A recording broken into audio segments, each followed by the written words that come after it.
Well, because it is not. This place is sick. If there is a god, then he turns a blind eye to what happens here. Instead of writing a typical resignation letter, I am simply going to document what happened yesterday. I am certain that anyone who reads this will either understand why I am leaving, or think I am insane. I will sign this statement. I will swear to it under oath if anyone asks. What follows is true, recalled to the best of my ability. For those who do not know me, I am a search and rescue officer with the National Park Service. Up until about a week ago, I loved my job. The wilderness brings with it a lot of strange happenings, and I have heard more than my fair share of strange stories. The people of Glen Haven are deeply superstitious. They always have been, but even with the rumors and campfire legends, I always found the job extremely rewarding. Out here, you learn to ground yourself in reality. People get lost and they panic. The woods are bigger than most people realize, and fear can make the imagination run wild. Sometimes you have to remind yourself that the boogeyman is not real. There are no werewolves roaming the forests. There is no witch trapped in some forgotten well making clothing out of skin. And a random staircase in the woods is just that. A staircase. That's what I used to believe. A few weeks ago, my colleague and friend, Josh, disappeared from the job. Just stopped showing up. Josh had been my partner for years. We worked every kind of call together. Lost hikers, injured climbers, the occasional recovery that none of us like to talk about afterward. He was good at the job, calm under pressure, sharp instincts, the kind of guy who could pick up on small details that others might miss. I knew he had been thinking about leaving. We had sat down together a few times and worked on his resume. He talked about moving somewhere quieter, somewhere without the constant search calls and the long nights. I figured eventually he would put in his notice like anyone else. But that is not what happened. Josh did not resign. He did not transfer. He did not say goodbye. One day he was here, and the next day he was simply gone. The last time I saw him was the morning of his final shift. He looked tired, the kind of tired that sleep does not fix. When I asked him what was wrong, he just said he had not been sleeping well. I left early that day. Now I wish I hadn't. Something about the woods had been bothering him for a while. I assumed he meant the stories the locals like to tell, the usual nonsense. I tried calling him that evening after he failed to show up for a shift. It went straight to voicemail. I sent a message asking if everything was all right. No response. A day passed, then another. Eventually, I stopped calling. Maybe I reminded him too much of the job. Maybe he just wanted to leave this place behind completely. I guess it does not really matter now. Since Josh left, no one has replaced him. It has just been me working the long shifts. Me and Gus. Gus has been here longer than I have. He was already part of the team when I started years ago. He is old now. His muzzle has gone gray and he moves a little slower when he first gets up. But when it comes to finding a scent, there is nothing slow about him. Gus is the best tracker I have ever seen. We have had kids go missing out here before. Sometimes the only thing left behind is a backpack or a jacket. You let Gus smell it, and he will put his nose to the ground like someone flipped a switch. Then he just goes. Straight through brush, across streams, up hills, like he has a map running in his head. More than once it has felt like watching a GPS find its route.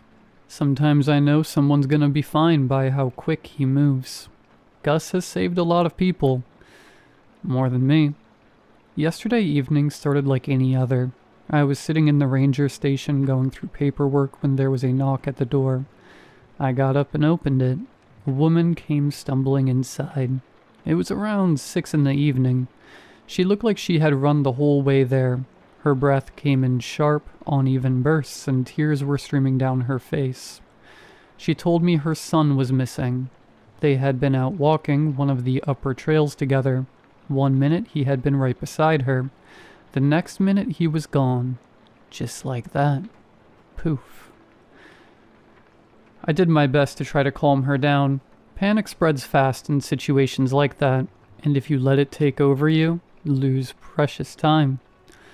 I sat her down at the small desk near the front window and told her we would do everything we could to find him.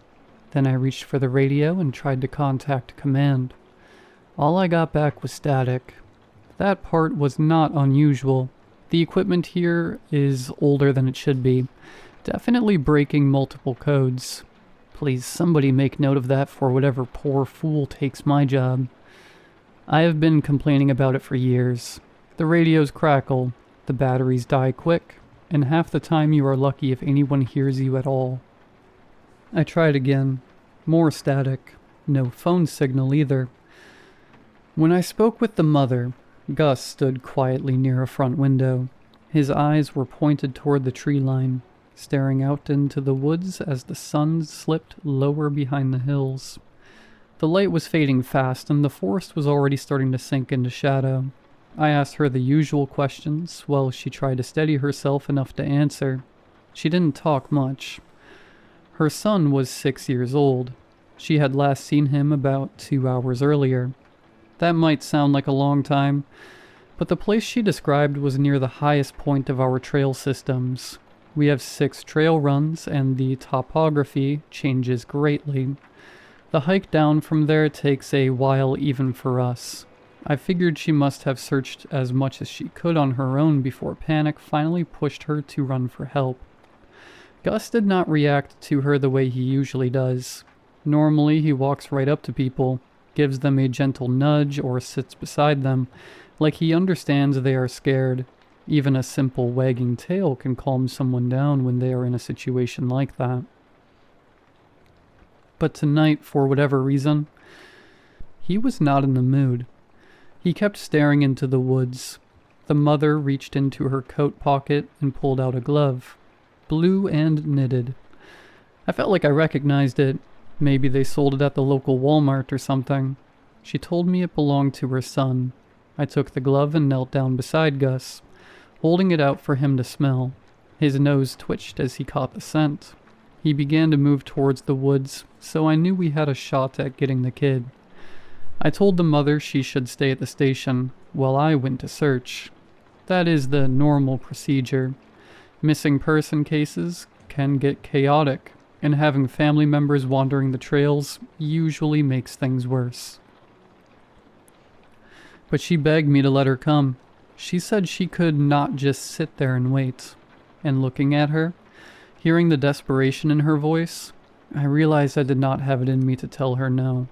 So I grabbed my flashlight, clipped the radio to my belt, and stepped out into the darkening woods with Gus leading the way. The mother calmed down a little once we started walking. That happens sometimes. Movement gives people something to focus on. I kept the conversation to a minimum. I have never been good at small talk anyway, and in situations like that, it usually does more harm than good. People either want silence or answers. The trail was already getting dark beneath the trees. The sun had dipped low enough that the forest swallowed most of the remaining light. My flashlight cut a narrow tunnel through the brush ahead of us, while Gus trotted a few yards in front, nose low to the ground. We had been walking for maybe 15 minutes when I noticed a beam of light flickering through the trees ahead of us. Another flashlight. At first it was just a faint glow between the trunks, moving slowly along the trail toward us. I stopped. The mother stayed close to me. I turned toward her. "Does your son have a flashlight with him?" She shook her head immediately. "No." We kept walking toward the light. A minute later, the beam rounded the bend in the trail, and its owner came into view. It was one of the regular hikers. I had seen her on the trails dozens of times over the years. Her name was Amanda, I think. The type you see out here all the time. Expensive Patagonia jacket, fresh pair of Hoka trail runners. One of those slim hiking backpacks that probably costs more than the radio sitting on my belt. Before I could even say hello, Gus bolted ahead of us. For a moment, he looked 10 years younger. His tail wagged wildly as he bounded up to her, jumping and circling like an overexcited puppy. Amanda laughed and crouched down to greet him. "Well, hey there, Gus," she said, scratching behind his ears. I stepped closer and lifted my flashlight slightly so she could see my face. "Evening, Amanda." She looked up at me, still smiling. "Evening, Frank." I asked her if she had seen anyone else out on the trails that evening. Anyone at all. She shook her head. "No, just you now. Is everything all right?" I explained that a young boy had wandered off the trail and we were trying to track him down before it got any darker. As I spoke, I glanced back toward the mother, half expecting her to add something, maybe describe her son, maybe call his name. But she said nothing. She stood a few steps behind me with her head lowered, staring at the ground. Grief can hit people in strange ways. Some cry, some panic, some shut down completely. She was shutting down. Amanda and I spoke for another moment or two. She asked if there was anything she could do to help. Normally I would have told her to head back to the trailhead and stay clear of the search area, but with the radio acting up and no service out here, I needed someone who could reach the outside world. I told her that once she drove far enough from the park she should call 911, explain that we had a missing child, and tell them which trail we are on. She nodded immediately. I thanked her and wished her a safe walk back. She started down the trail toward the valley. Gus watched her go for a moment, tail still wagging. Then he slowly walked back to my side. For some reason I could not quite explain, I found myself watching Amanda's flashlight a little longer than I needed to, as it disappeared between the trees. Something about the encounter didn't feel right. At the time, I told myself it was just the situation. Missing kids have a way of putting everyone on edge. We continued upward along the trail. As we climbed, the temperature dropped quickly and the air began to feel thinner. The forest grew quieter the higher we went. Even the wind seemed to disappear up there. The mother had not spoken in a long time. After a while, I turned and asked if she needed water or wanted to stop and rest for a moment. She stood with her arms pulled tightly against her chest, as if trying to keep warm. Her long blonde hair hung forward and covered most of her face. When I asked the question, she simply shook her head. She never looked up. Ahead of us, Gus barked once, sharp and alert. He had wandered farther up the trail than usual.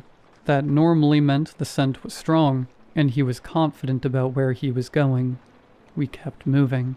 Near the top of the trail, we reached a sharp bend and turned left. The trail narrowed there before fading out completely. Beyond that point, there was no official path. Just rough ground, loose rock, and low brush. Gus did not hesitate. He pushed straight into the trees. I turned back toward the mother and told her she should wait on the trail. It was safer there and easier for the search teams to find her later. She did not answer. She did not refuse either. She simply followed.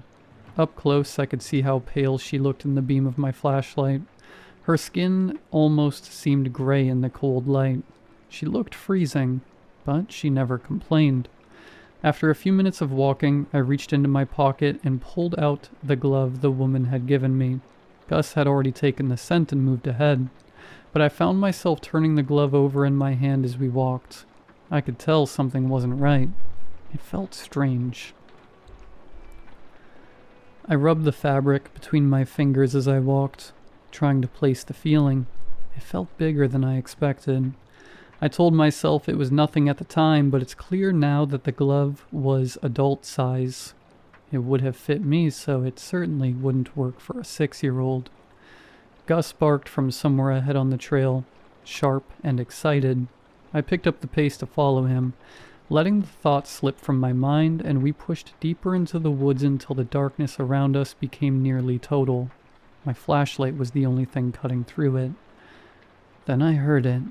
At first it was faint, just a soft trickling sound somewhere ahead of us. Maybe water, a small stream running down the mountain. But as I followed Gus, the sound grew louder. Soon it was unmistakable, running water. A moment later the trees opened up and the source revealed itself in the beam of my light. I stopped dead in my tracks. Because sitting at the top of that mountain was a slip and slide.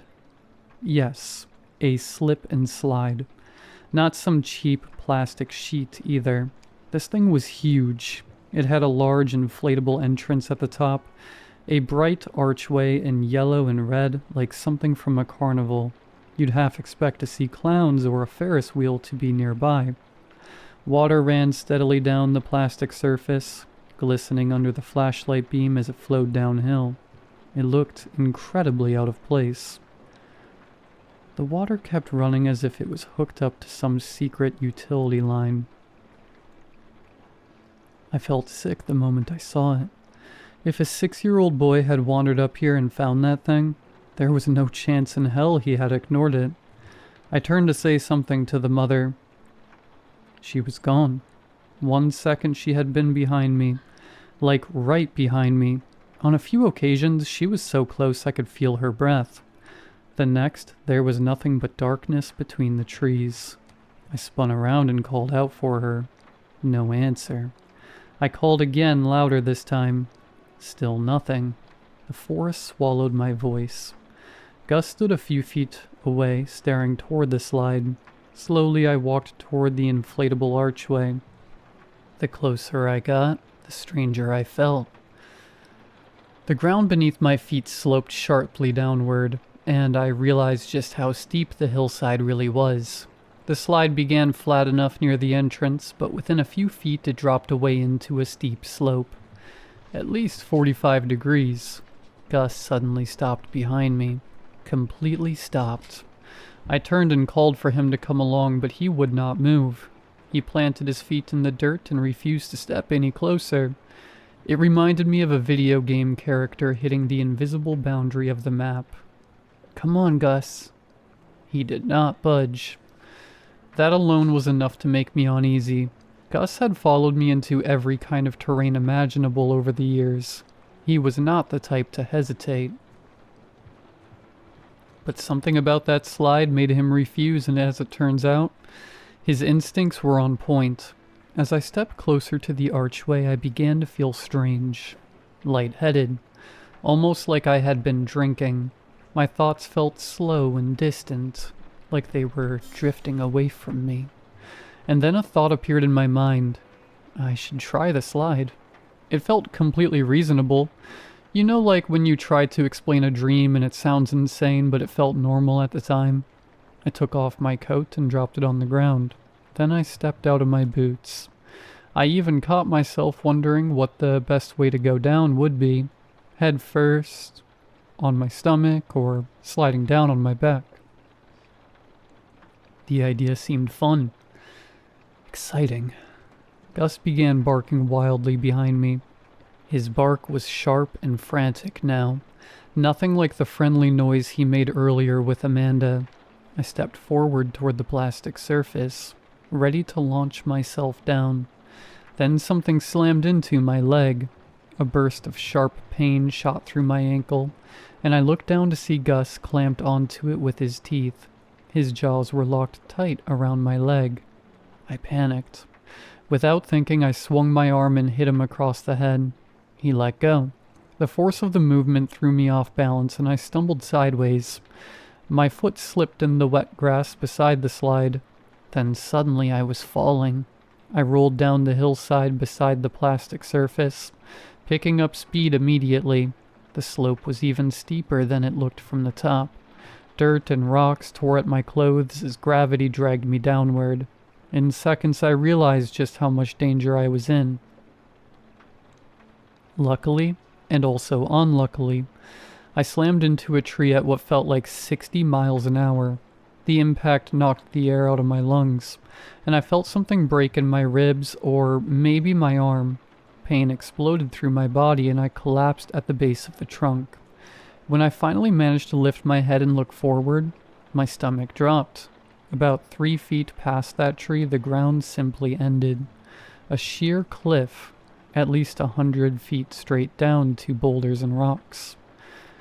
If that tree had not been there, I would not be writing this. I looked down into the darkness below the cliff and saw something among the rocks.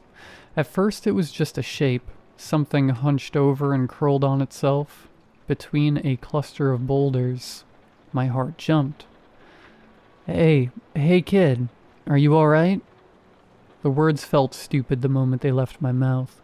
A fall like that would have killed almost anyone, let alone a 6-year-old.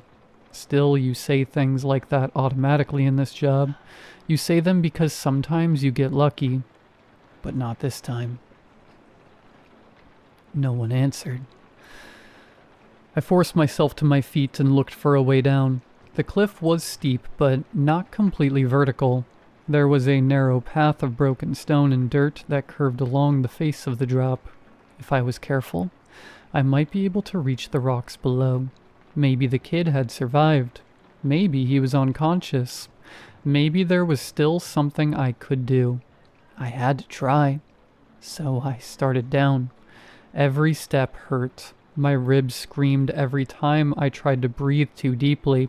I could feel blood running down my side and soaking into my shirt. More than once my vision blurred, and I had to stop and steady myself against the rock. But I kept moving. It took a long time to reach the bottom. By the time I finally stepped onto the loose stones surrounding the cluster of boulders, my legs were shaking and my lungs felt like they were filled with fire. Only then did I realize Gus was gone. I had not seen him since I fell. I told myself he must have stayed at the top of the slope. Dogs are smart about cliffs. Smarter than people sometimes. I hoped he was all right. I hoped he forgave me for striking him. The flashlight beam cut through the darkness as I slowly approached the body. Over the years I have seen things that would turn most people's stomachs. Recoveries that lasted days in the heat.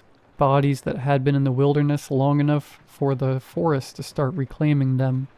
But nothing prepared me for what I saw lying between those rocks.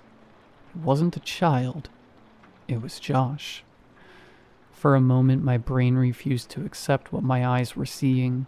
The image in front of me just did not make sense. Josh lay twisted against the stones, his body broken and half collapsed in on itself. He looked impossibly thin, gaunt, like the flesh had shrunk tight against his bones. His skin was gray beneath the dried blood. His jaw hung wide open at an unnatural angle, clearly shattered in the fall. The smell hit me a second later. Rot and old blood and the sour stink of something that had been lying out in the wild for too long. It was clear that animals had been feeding on him. One of his legs was gone entirely, torn and taken. His arms were stretched out in front of him, rigid and twisted as if he had hit the rocks head first with his hands reaching out to catch himself. Weeks. That was my first thought. He had been here for weeks. The forest had been slowly taking him apart piece by piece while the rest of us wondered why he stopped showing up for work. I sank to my knees beside him, and that was when I saw it. One glove, still clinging to his hand. One. My stomach turned cold. Slowly I reached into my pocket and pulled out the glove the woman had given me earlier. For a moment I just stared at the two of them. Then I held mine beside the one on Josh's hand. They matched perfectly. Same color, same stitching, same worn thread at the wrist. My hands began to shake. I looked back up toward the cliff above me, toward the slide, and for just a second, in the faint glow of my flashlight reflecting off the wet plastic above, I saw a figure standing there, tall, pale, a woman. She was looking down at me. Her face was hidden in the darkness. The mother. The moment my light shifted toward her, she stepped backward and disappeared into the night. I shouted after her. Words I won't write down. The forest swallowed my voice, then I looked back down at Josh, and the reality of what had happened finally hit me. Josh had not quit. He had been taken out here, tricked the same way I had been, led to the slide. I had never been more grateful for Gus. I sat there beside what was left of my friend and started to cry. Josh did not deserve to die like that. Over the next few agonizing hours, I managed to drag myself back down the mountain and make it to the ranger station. Every step felt like I was being stabbed in the ribs. By the time I reached the door, I was barely conscious. There were police waiting for me. Amanda had done exactly what I asked. She must have found a signal and called it in, because the lot was full of patrol cars when I stumbled out of the woods. They sat me down and started first aid right here on the floor of the station. Someone wrapped my side. Someone else shined a light in my eyes. All the while, they kept asking questions. What happened? Where the body was? What I had seen? I told them everything. I told them about the boy. I told them about the trail. I told them about the slip and slide sitting at the top of the mountain like some kind of BS from a cartoon. Some of them glanced at each other. I know they think I'm mad, but they won't when they go out there. I told them about the woman who led me out there, the one who gave me the glove, the one who stood at the top of that slide and watched me fall. They had me repeat the story again and again that night, every detail, every step. Some of the officers knew Josh personally, so when I told them what I had found at the bottom of the cliff, the room went quiet. While relaying the story, a thought came to my mind. We have cameras. The ranger station has security cameras covering every entrance and the parking lot. We could review them to get an image of the woman. I remember feeling angry while we waited for the footage to load. Angry and hopeful at the same time. I wanted to see her face. I wanted her punished. The officer running the computer rewound the footage to earlier that evening. Then we watched. I walked up to the front door and opened it. I held my hand out to beckon someone inside, but no one came inside. My neck rotated like I was watching someone walk through the door, but no one did. I was alone. I stopped in the middle of the room and began speaking.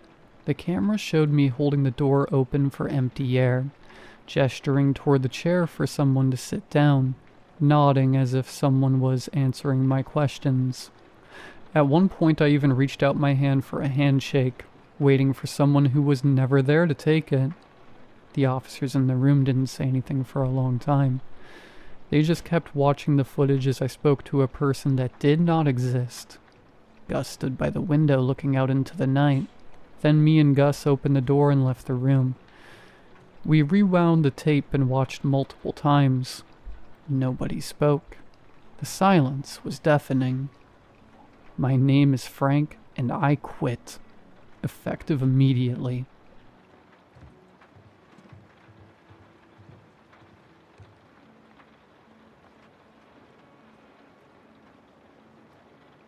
I'll go ahead and start by saying I'm not a tattoo guy. I'm honestly not.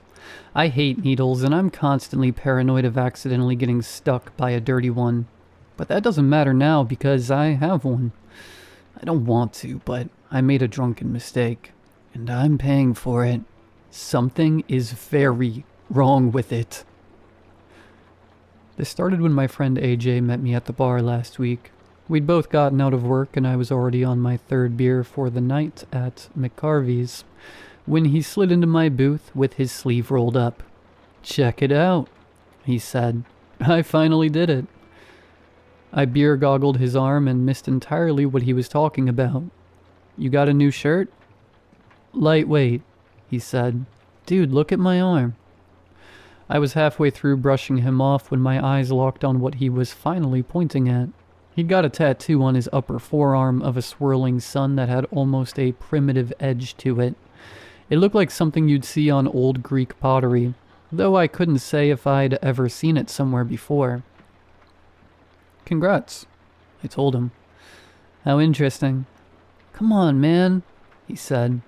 You always said I was too much of a wuss to get this done, and now, boom. What do you think? The noise from the bar was starting to make my head pound, but I still tried to express some form of complex thought. Neat. Oh, screw you, he said. You couldn't handle a needle, and I know you wouldn't. I wouldn't want to, I told him. They're dirty, carry disease, and cause infections, and I hate them, so no. Baby. We both finished our drinks as AJ signaled our waitress for another round. I found my eyes drifting back to his tattoo and the swirling lines that made up the sun. I wondered why it hurt my eyes, but then I realized it wasn't just a plain outline. Is your sun made up of snakes? I asked. He grinned a little as he flexed his arm. Yep, cool, right? It's creepy, dude, I said. You work as a bank teller. Are you trying to give some old lady a heart attack? I found it online. Some blog posts from a conspiracy board. Weird, I said. What does it mean? I'm not entirely sure. This guy from the blog said he'd found it in a book he was translating from... I can't remember the language. Dutch? I don't know. The point is, he was saying it's from some Bronze Age pantheon. Can't remember quite for what.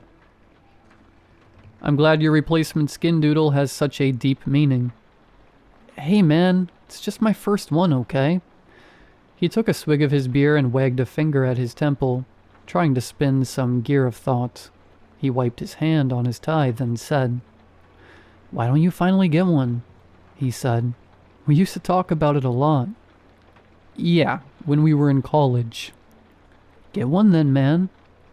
No. Baby. We quietly sat there for a while, nursing our midlife crisis with lager, when one sip finally imparted a thought to my friend's head that I didn't consider the mischievousness of until later. Shots? I would like to clarify that I was 5 beers deep on a Friday night with no work the next day. I was not a paradigm of virtue, and I did not pretend to be. I remember taking 5 shots of rum before opening my bloodshot eyes to the light of my apartment window the following morning. Everything hurts. My head, my eyes, my back. AJ had apparently been sober enough to call me a cab and get me home, but not decent enough to get me into my bed. I was on the floor of my dining/living room, head on the carpet, and the rest of me on tile. My temples throbbed, and all I could really remember from the night before were images of the neon lights of the bar. Some girls who'd given me a more than disgusted look, and a big, burly man with a beard hunched over me like some kind of goblin. What made even less sense was that my shirt was on backwards. I pulled myself off the floor, made my way into my bathroom, and praise God I had the day off. I was getting ready to take a shower, and steam was starting to cake the mirror, when I felt the ache in my back morph into something sharper. I was acutely aware of a stinging feeling on my top right shoulder blade, but couldn't twist enough to see what exactly it was. However, as anyone reading this had probably figured out, my answer became obvious. Using my shaving mirror to get the angle, my eyes locked on a swirling symbol of a sun, outlined with the thin forms of several writhing serpents. The center of the sun was pitch black, and the points of each sun flare were the end of a snake's tail. As you can imagine, I freaked the hell out, forgot about my shower, and was on the phone with AJ a minute later, cussing up a storm. AJ couldn't stop laughing and eventually fessed up. Apparently, after our little competition, we started arguing over who was the bigger wuss in our friendship, and that led to an argument about needles. Naturally, tattoos were brought up, and I fell for the whole "you're a loser if you don't" argument. I succumbed to peer pressure, failing every school counselor I'd ever had, and betraying the one solid principle I had outside of not missing Mass on Easter. I was mad at AJ for letting me go through with it, but even more upset with myself for being so willing after one drunken episode. I stared longer at the symbol on my shoulder, and freaked out some more at what my parents would say when they found out. "Relax, dude," AJ told me, It's not like it's somewhere anyone can see it. Just don't go to the beach, and no one will ever know. I heard his point and even agreed with it, but couldn't stop staring at the symbol. The skin around the ink was puffy and pink, burning in the stale air of my bathroom. At a loss for anything else to say, I asked again what exactly it meant, and why he told the tattoo artist to draw this on me. He laughed again before giddily replying, "You know how we used to research conspiracies together in school?" I did, but I never called it research. We'd get wasted, watch scary videos on YouTube with our business major buddies, then piss ourselves making fun of how ridiculous they were. AJ, on the other hand, was way more into it than any of us, and now that obsession I had learned to accept as a quirky aspect of my best friend had resulted in something I could never erase. I was researching ancient languages one night and found an old blog from like 2011. This guy claimed he'd found a rare book he was translating from German, something to do with an archaeologist dig in Greece back in 1830. I saw that symbol in it and thought it was cool. "You don't even know what it means? Are you serious?" "Lay off, Tyler," he said. "The point is, I told him to give you the same one I had, so congrats. You're officially inked up." He asked me if I wanted to meet up later for a bit after work, but I told him I was probably just going to catch up on sleep. I hung up, showered, and poked at my ink-stained skin. I had a tattoo and I couldn't even remember it. In some ways I felt robbed of an experience I was entitled to. It's true I never planned on getting a tattoo. I come from a traditional family that looks down on that kind of stuff, so I've never really had the urge to get one. But I also figured that if I ever went through with it, I'd have some kind of say in what it'd be. Instead, I made a drunk decision and ended up with some potentially satanic crap. Not that it'd matter to my mom if she found out. Around lunchtime, I started feeling the sting. It had hurt before, but now it was almost burning, especially in the sunlight. It wasn't just the sting of a needle, but an actual burning sensation. It was like I had sunburn.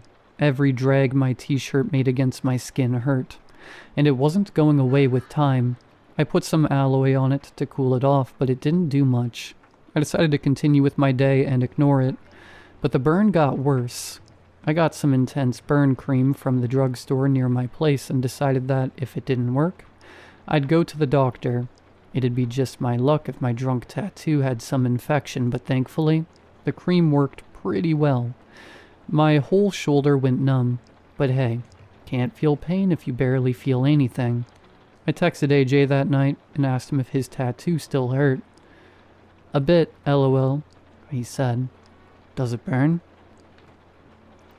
He left me to read after that. I sent him another text, but he never responded. The next day I tried calling him, but couldn't reach him. I had work on Monday and decided it would be easiest to put him out of my mind and check in with him later. The bank where he worked often had his lunch lined up with mine, so we'd see each other in the food court on the 8th regularly. So I went about my Sunday, long and depressing as it was, and regularly soothed my new tattoo with burn cream. It was still puffy, but the cream was really helping, so I figured it would improve with time. However, that evening when I went to bed, something strange happened. I want to preface this part by saying I'm prone to sleep paralysis, and as anyone who's dealt with that before can tell you, you can see some weird stuff while you're lying there. When I was 15, I swear I saw some huge thin dog at the corner of my room that stared at me for the entire time I was under. Another time, when I was even younger, I saw a man with pale eyes leaning over my body, taking measurements for some unknown reason. I still see that guy sometimes when I have my episodes, but I say all of that to say this. I've seen horrific stuff before, and woke up from it hundreds of times. That time, though, was different. I was in bed for a while when the paralysis finally kicked in. My room was dark save for the faint glow of the city lights leaking from the window like ghostly fingers. I was sure I had fallen asleep at one point, but couldn't tell when. I was in some fugue state. My thoughts hardly made sense. My sight was fuzzy. My eyes darted around in the room in that same familiar panic I knew and hated, then settled on a figure in the corner of the room. Near the window, standing on a small end table, was the hunched form of an old woman. She was completely nude, save for a dirty gray cloth around her waist and a black gauzy shawl that draped down her threadbare scalp. The shawl wrapped around her neck and almost glittered in the window's glow. My heart raced as she reached a long, gnarled finger out at me and said something in a language I didn't understand, but that buzzed in my head like a drone of a blown-out speaker. Apollos, I made out. Ophis. When she said that, I swear to God I felt something move in my back. I started to convulse wildly as the crone started creeping toward me. The shawl around her neck slinked and slid around her head and neck, becoming fuller and darker the closer it got. By the time she was at my bed, I realized why it moved the way it did. It was not a shawl, but a snake as thick as a man's leg. A dark, angled head appeared before me and opened wide to flash a set of needle-like white teeth. It recoiled to strike, then closed in on me. I shot up immediately and struggled to breathe. The woman was gone, as was her monstrous snake, but my heart was still racing. I freaked out, drank a glass of water, then stood in front of the mirror of my bathroom for a solid hour checking myself for any kind of injury. I was paranoid. I knew there shouldn't be any mark on me. There couldn't be. It was impossible to get injured from a dream, but I couldn't help myself. I felt as if I was going crazy. I kept hearing those words over and over again. Apollos. Ophis. What was that? I asked for my reflection. It gave no response, but did move in a way I didn't expect. For a second, briefer than a wink, I thought I saw something pulse under the skin of my shoulder. I called in sick the next morning after trying and failing to sleep with the lights on. AJ still wouldn't pick up, so I went to the bank to confront him in person. By that point, I was convinced the tattoo was infected, or the ink was contaminated. Either way, something was causing me to hallucinate. I scanned the tellers, saw he wasn't in, then asked the manager if they'd seen him. No, she told me. He called in sick for the next few days. Didn't give much of a reason why, but he had the hours, so I didn't press. You think he's okay? I assured her he was, but clearly didn't say so convincingly. Her gaze grew more concerned as she looked at me. Are you good? You're not looking too well yourself. I peeled off to the bathroom without saying another word. My back was on fire. The bank restroom was empty, and I took full advantage. I ripped off my hoodie, pulled up my t-shirt, and instantly felt the pain of cool, sterile air on my hot skin. I was sweating all over, and my face was almost green. My back was sensitive to the touch, and I soon saw why. Boils. Hot and pus-filled. Poxed my upper back. My skin was pink and yellow from the heat, and my skin peeled like layers of a rotten onion. The pain was near unbearable, and heat radiated from the black serpentine sun on the corner of my back. I grabbed my bag and tried to apply more cream to the tattoo, but my hand shot away with pain. The cream sizzled like butter in a hot pan, and the fingers that tried to apply it now had third-degree burns. It was like my back was the top of an oven. Confused and panicked, I went to throw my shirt and hoodie back on, but my hand went through a set of holes that didn't exist before. Both of the back right shoulders had singed holes the size of hockey pucks. I threw them on anyway, and made my way out of the bank. I decided I needed to find AJ. We needed to figure out what the hell this was, and fast. I took the bus to his apartment, attracting stares. The rest of my skin was turning gray and greenish. I started coughing uncontrollably, creating a bubble around myself as fellow commuters gave me space. It was like having a fever and being stuck in a desert. I was delirious. As I left the bus, I could have sworn I saw that old woman again, sitting and stroking the snake that choked her. When I made it to AJ's apartment, I already knew something bad had happened. The door was unlocked, and there was a foul, sweet smell in the air. AJ? I called out to him as I burst into his living room. AJ, we need to... I was left speechless by the sight before me, hunched in a dining room chair, shirtless, soaking wet, and steam rising from a plastic tub of water. AJ sat trembling with his arms submerged in the water and looked up at me with fear. Ice. Please, for the love of God, give me ice. I rushed in and went to pull his arm out, but he screamed, Tyler, for the love of God, ice, please. I started toward the fridge, but he redirected me. The bathroom. I did as he asked and ran into the other room. Everything was a mess. There were papers everywhere, along with food wrappers, soda cans, and towels that led in a path toward the bathtub. Piles of plastic ice bags were littered around the toilet, and his tub was full of ice. Atop the cubes was an empty plastic trash bin. I used it to quickly scoop up ice and ran back to my friend. The water around his arm was boiling out of the sides of the bin, but still he kept it submerged. I poured in the ice as he screamed and yelled at him. What the hell is this thing doing to us? Through gritted teeth and hissing breath, he relented. I don't know. It was just something off a website. It wasn't supposed to. This wasn't. It was then that I realized he had no skin up to his shoulder. I could see tendons and bone through the bubbling flesh of his elbow. Have you seen her too? My blood ran cold as I stared into his graying eyes. What? She tells me things in my sleep, things I don't understand. Apollos, he muttered. A yellow glow steamed under the ice water and AJ wailed. He pulled out his arm and started crying. His hand was crusted black like burnt toast, and flame rose from the serpent sun on his wrist. Its black center seemed almost hollow, as AJ's voice faded and he fell to the floor wrist up. The flames rose softly around his seared wrist, rising like tinder as smoke filled the room.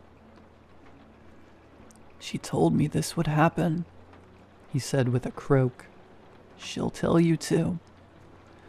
His body lurched, and beneath his skin from his legs to his chest and belly, tendrils convulsed and slithered, making their way to his burning arm. From the darkness of that sun came the head of a great snake, the same snake from my vision. It bore its teeth and hissed as the flames grew higher, and I ran as fast as I could from the apartment. I heard sirens not long after I left. I knew what they were for. I'm at my apartment now, at a loss writing this. I can feel the serpents under my skin. I think it's more than one, but I'm not sure why. My back is burning. I can't get enough ice from the fridge. I don't want to hurt anyone in my apartment complex. I don't want anyone to get hurt, but I don't know what to do. Please, does anyone know what any of this is? Can anyone help me? Does anyone know about the book this symbol is from? Please message quickly. Please. It's getting hotter.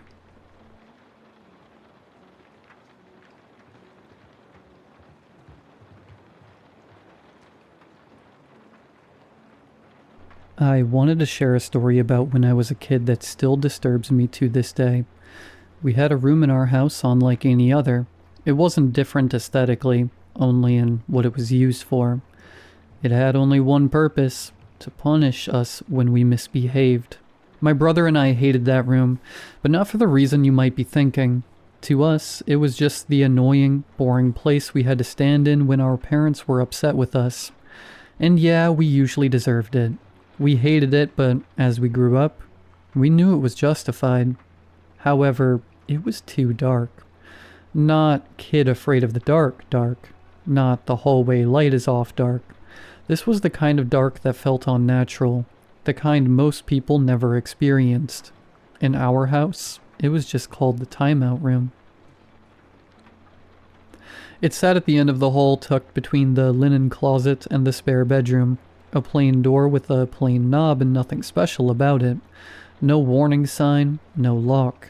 If you didn't know what it was for, you'd assume it was storage or a guest bedroom. But my brother and I knew. If we misbehaved, talked back, snuck cookies, fought too loud, or slammed a door, we were sent there. Timeout room, Mom used to say. Lights off, door closed. That was the punishment. And when you're little, it makes sense. Darkness is uncomfortable. It makes you behave. It makes you feel small. My mom never raised her voice. My dad never counted to 3. They never lectured. They never dragged us by the arm. They just pointed, and we went. For a long time, it really did feel normal, like a strict but fair rule in a strict but fair house. If my brother went in first, I'd press my ear against the door and whisper, "How long you got?" Sometimes he whispered back. Sometimes he didn't. Sometimes I'd hear him sniffling, and sometimes I'd hear nothing at all. Then my turn would come. Mom or Dad would point, and I'd walk to the timeout room. I'd open the door and peer inside first every time, giving my parents a chance to change their minds, but of course they never did. Peering into the room from the outside always felt weird. The only areas visible were where the light from the hall spilled in. There were no windows, no furniture. There was nothing inside except a tall standing lamp. It stood in the corner of the room, its rough yellow lampshade dark. It was always just barely visible in the dim light. I'd walk in and close the door, letting the darkness claim me. Then I'd stand there with my arms at my sides, staring into nothing, counting in my head the way kids do when they're trying to make time move faster. 10 Mississippi, 20 Mississippi, 30 Mississippi. I never thought to question why the room was always so much darker than the rest of the house, why no light ever seeped in from the cracks of the door. I never wondered why the door shut with a soft but distinct click, even though it had no lock.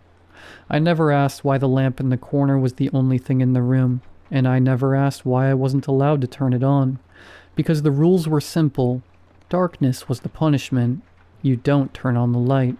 And when you're a little kid, rules feel like physics, like gravity, like something the world is built out of. They are immovable, but then you get older, and rules start to look less substantial, less like fate and more like choices. I was maybe 10 or 11 the first time I decided I was done playing along. It was something petty that got me sent there. Talking back, I think.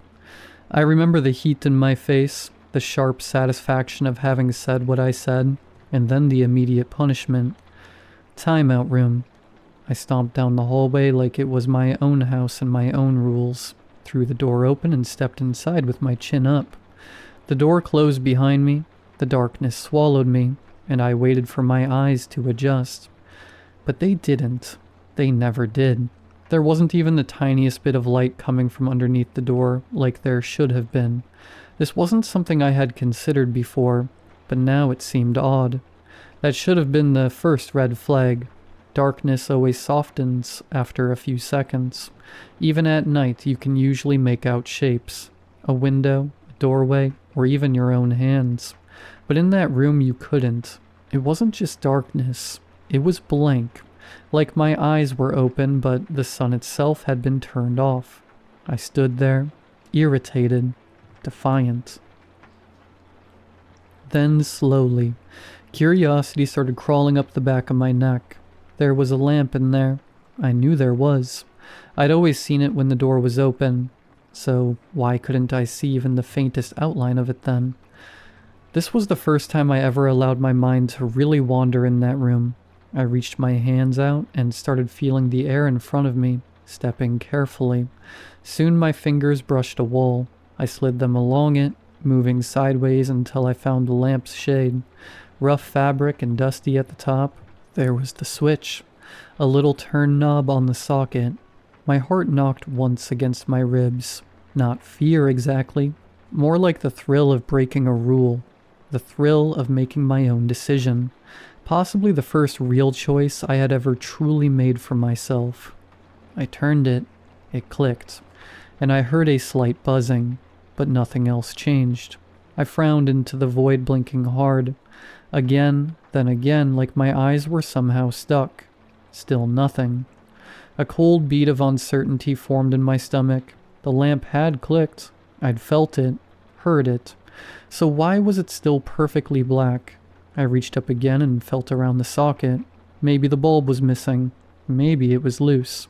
Or maybe it had just burned out. My fingers found the bulb and I pressed my fingertips gently against the glass, holding them there. 1 second, 2, and then I yanked my hand back so fast I almost stumbled. The bulb was hot.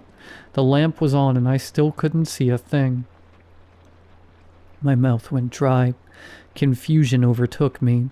My first thought was something childish and yet terrifying in a real-world way. What if I couldn't see anymore at all? What if I'd gone blind? I swallowed and lifted my hands in front of my face. Nothing. I waved my fingers. Still nothing. I squeezed my eyes shut and opened them again wide, like I could force light back into them. But still the darkness remained. My breathing got louder in the silence, faster as confusion turned to panic, but I frowned again as I noticed something. The rhythm of my breathing didn't quite line up anymore.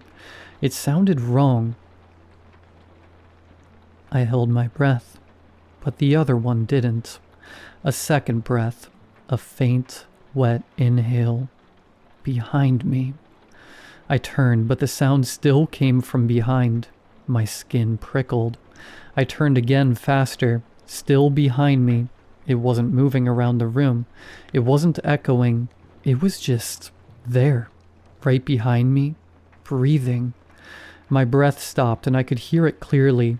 At first it was slow, like someone trying to stay quiet. Then it sped up. Inhale, exhale, inhale, exhale. Closer than close. The kind of close you feel in your bones. I wanted to call out. I wanted to yell, Mom? Or Dad? Or even my brother's name. But something in me knew it wasn't them. Then I felt a pressure touching my face. Soft at first, like a blanket being ruffled. Not like it had just been placed there, but like it had always been there, and only just moved a little. Then I could feel it. Firmer, specific. 2 shapes pressed over my eyes. Not a cloth, not a hood. Hands. 2 hands, one covering each eye. Palms sealed against me. My whole body locked up. The breathing was right at my ear now. Rapid and eager. Like whatever was behind me was excited that I'd finally noticed. Excited or angry. I lifted my own hands and grabbed at the ones covering my eyes. They felt wrong. Too cold. Too smooth. Not skin, not quite. More like rubber that had been sitting in ice water. I yanked and twisted, panic rising like a scream up my throat, but the hands didn't budge.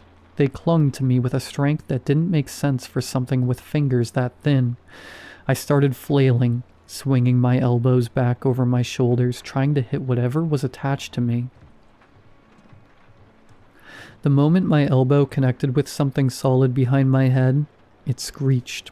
It was not a sound I had ever heard before, a sound like metal dragging across metal, so loud my ears rang instantly, so sharp it felt like it was slicing my skull open. I screamed, pure reflex and terror spilling out of me, and I threw my arms back harder, clawing, punching blindly at whatever was latched onto me. It answered with a monstrous bite, sharp teeth embedding into my skin where my neck met my shoulder. I felt a sudden tearing heat, like someone had pressed a row of needles into my skin and pulled. I howled and my knees buckled. My whole world was still black, those cold hands now starting to dig into my eye sockets, the screech drilling into my head. My strength was leaving me. My throat grew hoarse as I screamed until it cut out entirely. Gone. In the absence of my own terror, I could hear the buzzing from the lamp, now much louder than when I had first turned it on. I tried to stagger forward, to slam into the door, to get out, but it was still latched onto my neck. The buzzing grew even louder. I started to feel dizzy, my body beginning to sway, and then the door flew open. I heard it swing and slam against the wall. I still couldn't see anything, but I could feel it, like warmth on my face, like the air changing. Footsteps came, fast and heavy. No gasp, no scream, no voice at all, just movement. Then a solid impact right behind my head. The hands ripped off my eyes in an instant, scratching my face. The thing cried out, its screech cutting into a strangled sound, and then disappeared like an echo through a pipe. I collapsed forward onto the carpet, gasping, clawing at my face, my neck burning where I'd been bitten. I blinked and blinked and blinked, but the darkness stayed. I couldn't see. I still couldn't see. Then I felt arms around me. My mom pulled me against her chest like she was trying to shield me from the room itself. Her hands were warm, human, real.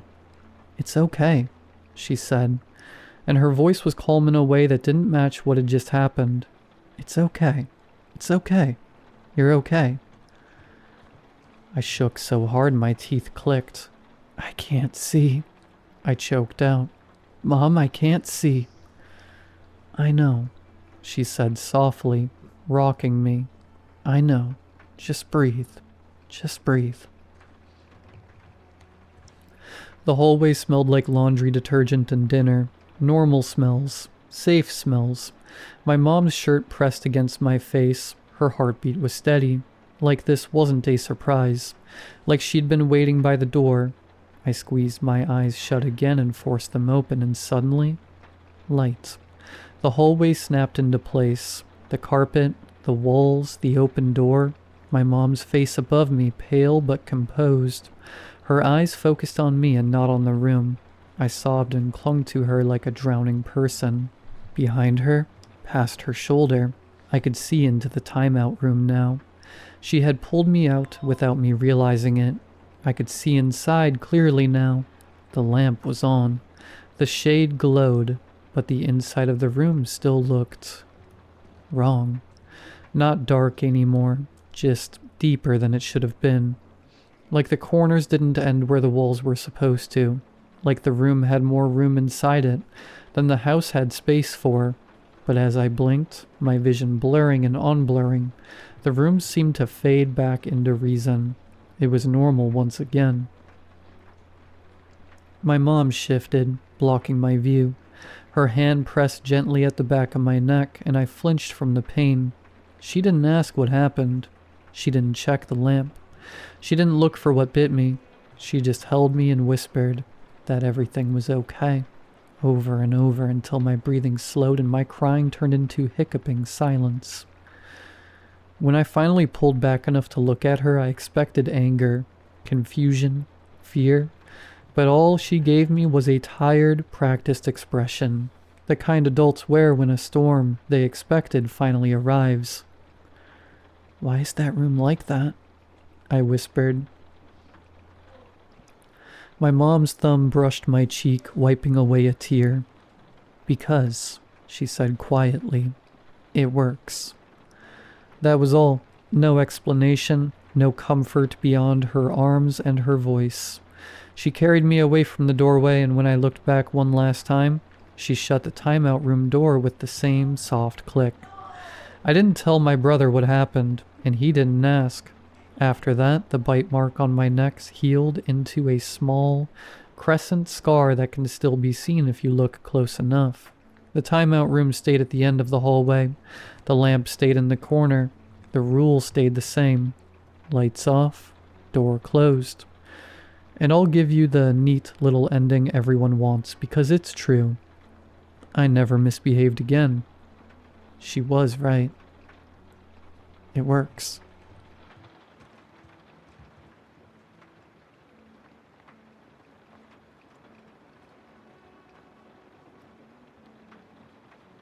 A few years ago, I lived in a quiet town where nothing much really ever happened.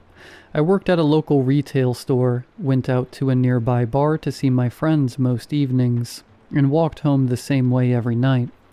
Then one night I spotted a poster taped to a lamp post at the end of the road.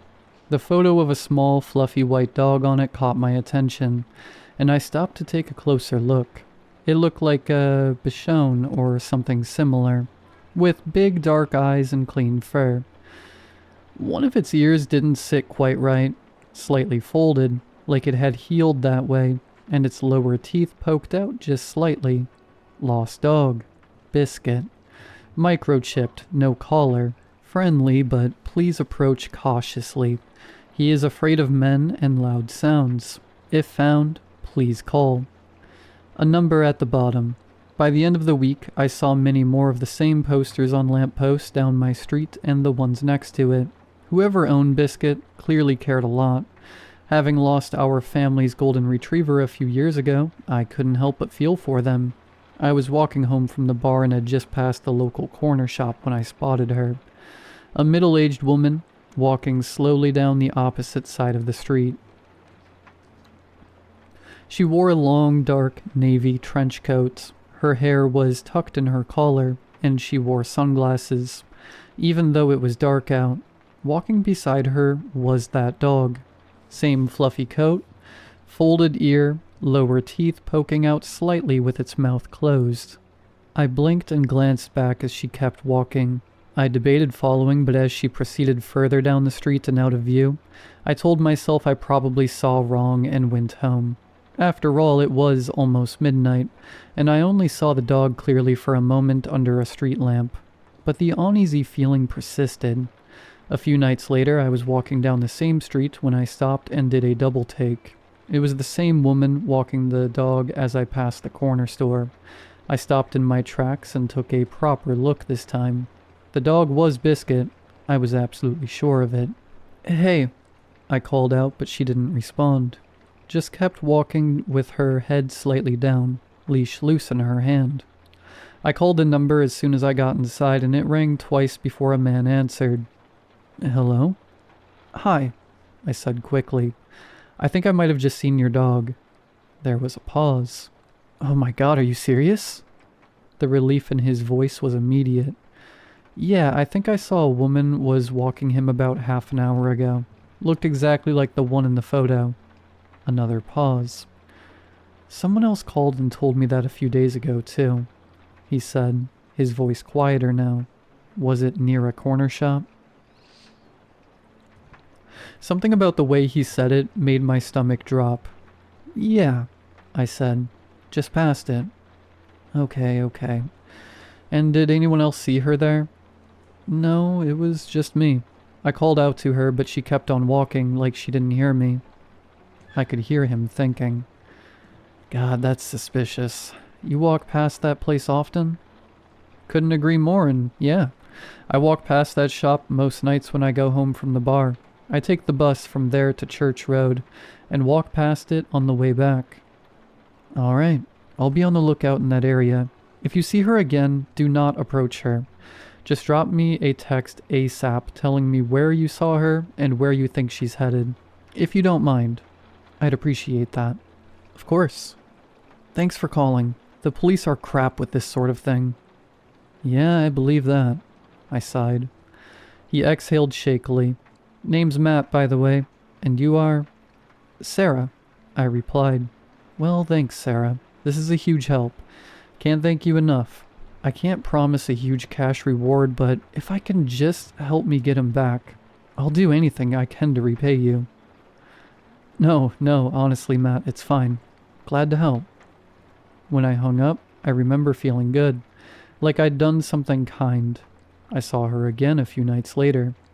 I'd just gotten off the bus outside of the library coming home from the bar, the street lights casting that dull orange glow over everything. I crossed the road, hands tucked into my coat, already thinking about getting home. Then I froze. Across the street, moving slowly past the row of parked cars, was the woman in the trench coat, walking Biscuit again. For a second, I just stood there watching. Then I fumbled my phone out of my pocket and typed quickly. Just saw her again, outside the library, heading east towards Waverly. I hit send. I hesitated, then started walking as I kept my eyes on her. Slowly at first, keeping a good distance, but she didn't look back. Just kept walking at that same steady pace, holding the leash.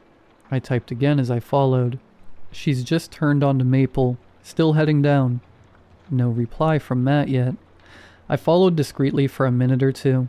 I kept well back, my footsteps quiet against the pavement, my eyes fixed on her, trying not to lose sight of Biscuit. She turned down a road, then again down another a few moments later, a narrow road I no longer recognized, and then she slipped into an alleyway. It was long and dark, running between two rows of buildings, barely lit except for a flickering light at the far end. She didn't hesitate, just walked straight into it. I approached its entrance. She's gone into an alley off Maple. I'm right behind her. I pressed send and stepped in cautiously. My footsteps echoed faintly as I moved forward, and my eyes adjusted to the dim light. I could still see her, further ahead now. Her silhouette stretched long against the wall. She kept walking, but she was speeding up now. I took a few quicker steps, my heart starting to pound, but it wasn't long before she disappeared into the darkness. Dang it, I muttered to myself. I stood there for a few seconds, breathing unevenly, listening, then looked down at my phone. Still no reply from Matt. I swallowed, suddenly very aware of how alone I was, deep in the alleyway, hoping Matt would see the text in time to do something about it. I put the phone back in my pocket and turned to leave. That's when something grabbed me from behind. An arm wrapped around my upper body, yanking me backwards before I could even react. Another hand clamped over my mouth, cutting off the scream that tore out of me. Panic exploded through me as I thrashed, kicking, trying to wrench free, but the grip tightened instantly, strong and controlled around me. I tried to scream again, but it came out muffled against the hand as I was dragged towards a van parked further down the alley. My phone slipped in my grip slightly, then suddenly, light. The torch had switched on, bright and blinding. I didn't think, just twisted my wrist and shoved it back toward the attacker's face. The beam hit him directly. He flinched just enough for his grip to loosen. I elbowed him as hard as I could on his side and tore free. My feet pounded against the concrete as I sprinted down the alley, my breath coming in sharp, panicked bursts and sobs. I didn't look back. I just ran as fast as I could. When I reached the end, I finally glanced over my shoulder. Nothing. The alley behind me was empty, like it had never happened. I didn't stop running until I got home. Slamming the door behind me, I locked it with shaking hands, my chest heaving as I pressed my back against it. Then I sank to the floor, tears streaming down my face as I called the police. I gave them the details they asked for, and when I hung up, I checked my phone, scrolling up my notifications. Absolutely nothing from Matt. My blood ran cold when I saw the article a week later. Lost dog posters linked to attempted abductions. Police in Oregon are issuing a public warning following a call from a woman connected to fake lost dog posters. Investigators believe the posters featuring a small white dog and a contact number were used to identify and target individuals in specific neighborhoods. A similar incident was previously reported by a young woman in Colorado, prompting concerns that the method was used across multiple states. Police are advising residents, do not call numbers listed on unofficial posters, do not follow associated individuals, and report suspicious activity directly to authorities. I stared at the screen as everything began to fall into place. Only people living in my area would have seen those posters in the first place, a predictable radius. Then the woman. She was placed, walking the same route, at the same time every night. Only people out that late would notice, and she was dressed suspiciously, conspicuously enough to be noticed. Out of those people, only some were out late, predictably enough to see her more than once to be sure, predictably enough that no one would report them missing for hours. And out of those, only some would care enough to call. People who liked dogs and felt bad. People who were easy. And then, it was just a case of picking out the voices belonging to young women, his target of choice. Did anyone else see her? At the time, it sounded normal, but it wasn't a question. It was a filter. Were you walking alone at night? Not only had I answered, I told him everything. Where I usually walked and where I'd seen her. I thought I was just being helpful. Well, he was mapping the route I took home, so he could place her along it, where I'd be sure to find her. Just drop me a text ASAP telling me where you saw her. Live updates, real-time tracking, and where you think she's headed.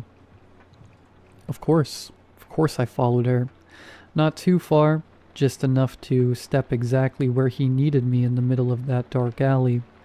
I had wondered that night how there were hands on me out of nowhere, like he'd been standing there the whole time waiting. It was because he knew exactly where I was, and exactly where I'd be. There could have been no victim more perfect, and his system had been designed to select it. Thousands of people had walked by those posters, possibly hundreds caring enough to stop and notice, maybe a dozen of those calls.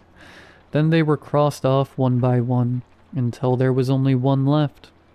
I slowly lowered my phone, my fingers trembling. While I was looking for his lost dog, he had already found me.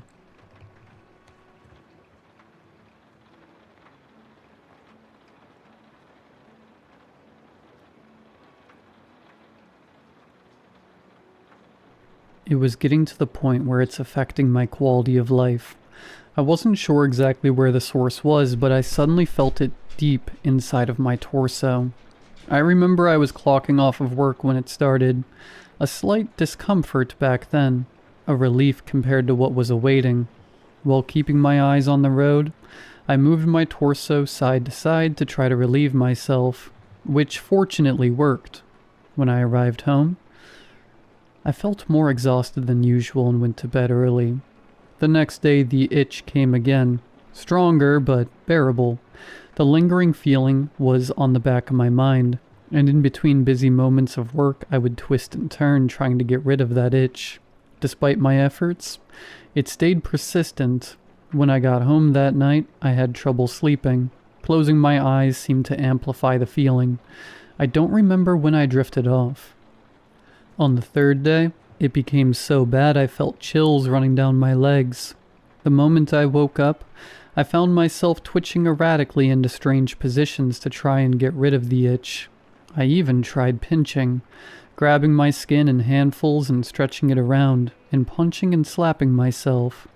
Weirdly, I swore I felt something move, but no matter what I did, it just wouldn't go away. I decided I needed to go to the doctor to check this out. I called in sick to work and called my family doctor, who agreed this was a peculiar situation. After asking me a series of further questions, in which the entire time I was bouncing on my feet, she told me to schedule in for an ultrasound. The appointment was going to be late at night. I wanted to schedule the appointment as soon as possible, and it was the earliest time. I'll take what I can get. Trying my best to ignore it and moving on with my day, I made myself some breakfast. My brain protested, screaming for itch relief. But there was nothing I could do. It's not like I could grab a knife to cut myself open and scratch my insides or something. Along with that thought, I eyed the drawer the knives were in. I shook my head at myself. I wasn't that crazy. I just needed to endure a few more hours. After waiting through an excruciating afternoon, it was finally time to leave. I grabbed the keys and bolted out the door, no longer able to sit still. When I arrived at the hospital, I was greeted by a doctor who led me to a room where I was to be changed into a gown, and then into the ultrasound room. The doctor rolled up my gown, using a towel to cover my groin, and put the cool device down onto my body. I could feel the gel spreading as she pressed towards the area of interest, which I informed her of moments before. She moved the device back and forth around the area, and then suddenly went still. "What's wrong?" I asked. I lifted my head to look at her. Her eyes were wide, eyebrows knitted together. Her expression was a mix of fear and confusion, probably the last thing I wanted to see in this situation. Did I have some disease? Was there something wrong with my body? She turned the ultrasound screen towards me. At first I couldn't make out anything but a giant shifting blob, but upon closer inspection, I could see the legs. Thousands. No, millions of them. Spiders. Tiny baby spiders overran my liver, crawling fast on top of each other, entirely covering my liver in a dark mass. To top it all, in the center was the biggest spider of all, splayed on top of the baby spiders with a size comparable to a large tarantula. I could no longer pull myself together. I was so itchy. I started thrashing and writhing on my bed. My doctor yelled something, and other doctors came rushing in. I begged them to do something. Anything. After they assessed me and the ultrasound, they put me to sleep. I woke up in a hospital bed, still groggy from the anesthesia. I looked around for a doctor while I tried to recall my memories. That's right. They had operated on me while I was asleep. I no longer felt the itch. I've never been so grateful to be itch-free in my life, thinking I've been taking everyday life for granted. A doctor came in and checked on my condition before informing me about what happened. He said he had never seen an anomaly like this in his life. I would be surprised if he had. 1,074 spiders. That's how many were removed from me. The number sent chills down my spine. The doctor must have read my unsettled expression and assured me that I was going to be all right. I thanked him for his hard work. I was discharged a few days later. Going back to my normal life wasn't as easy. Though I was fine physically, I didn't recover mentally. How could this anomaly even be possible? And why me? Eventually I went back to work and tried to forget about the experience, burying it deep where I would never think of it again. Until today. It's only been 2 weeks since I returned home, and when I woke up this morning I felt a familiar sensation, a slight itch. I think the fear I tried so hard to push away is coming true. A fear that, maybe during the operation, there was a slight possibility, that they missed one.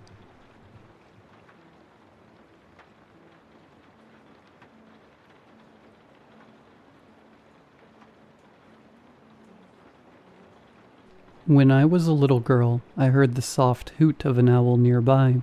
I got out of bed and made a run to the window in the living room, where I presumed I would have the best chance of seeing the owl.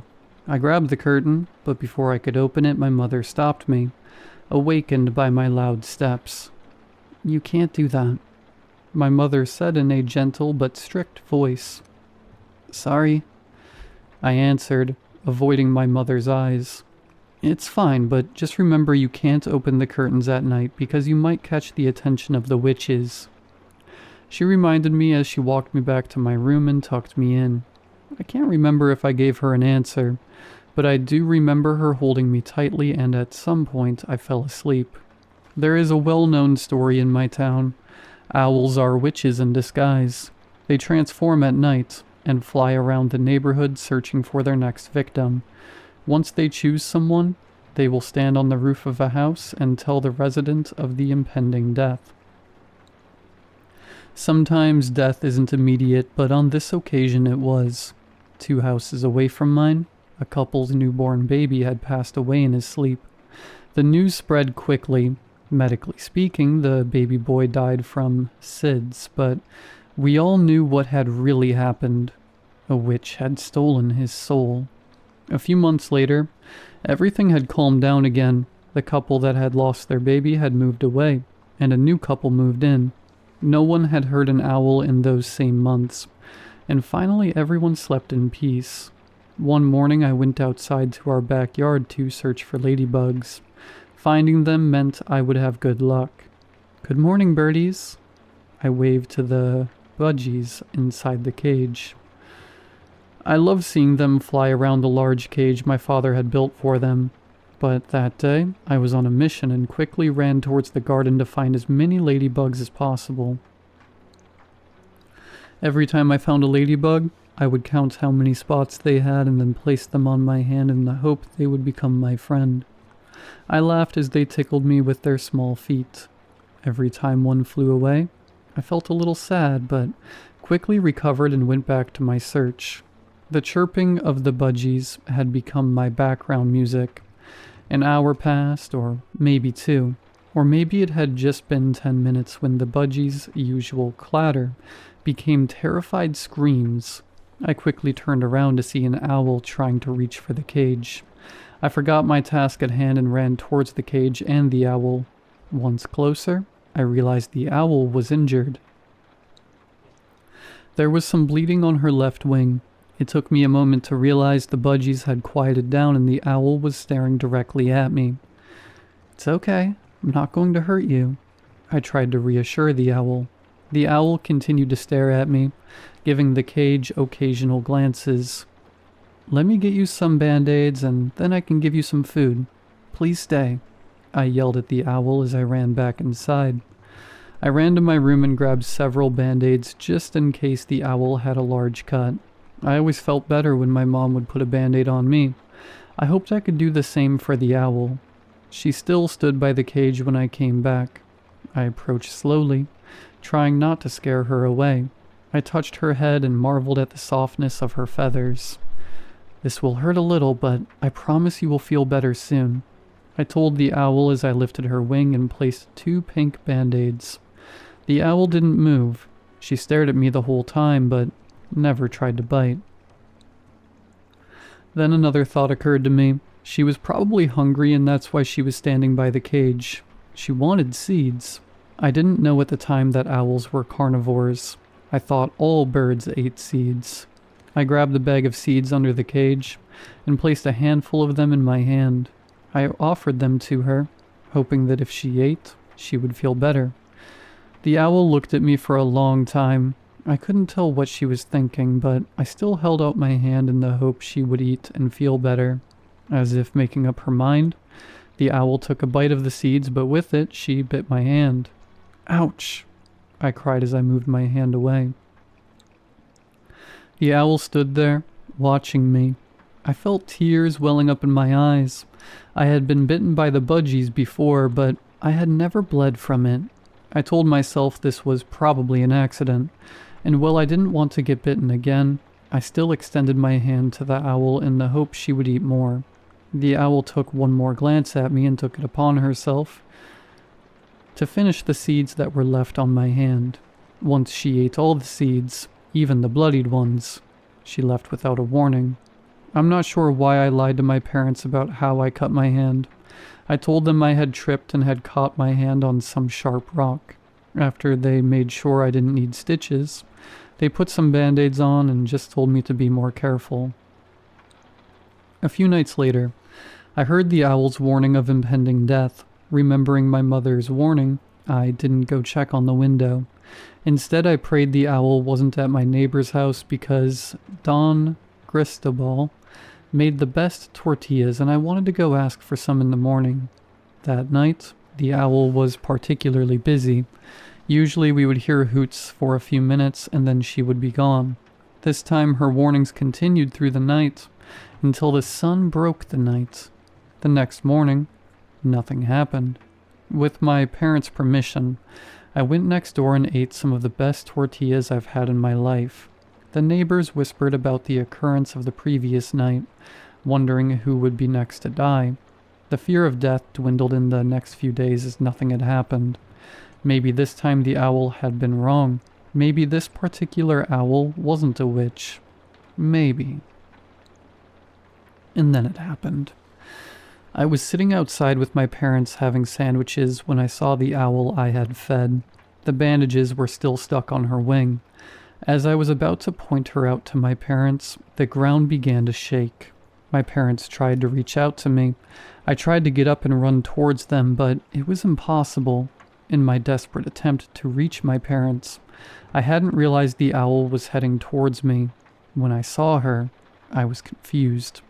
I saw her grow. She became big, almost as big as my parents. She swooped down and extended her wings over me, covering me.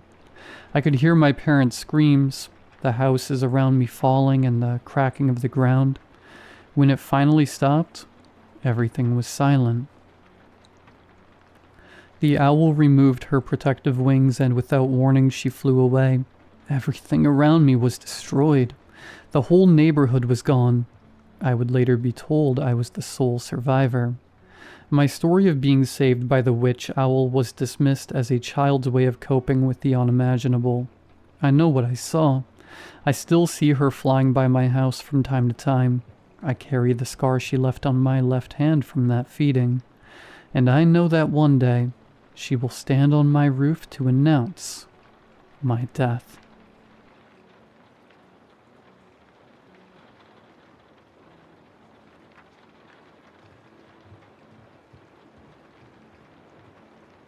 I honestly haven't really talked about this since it happened.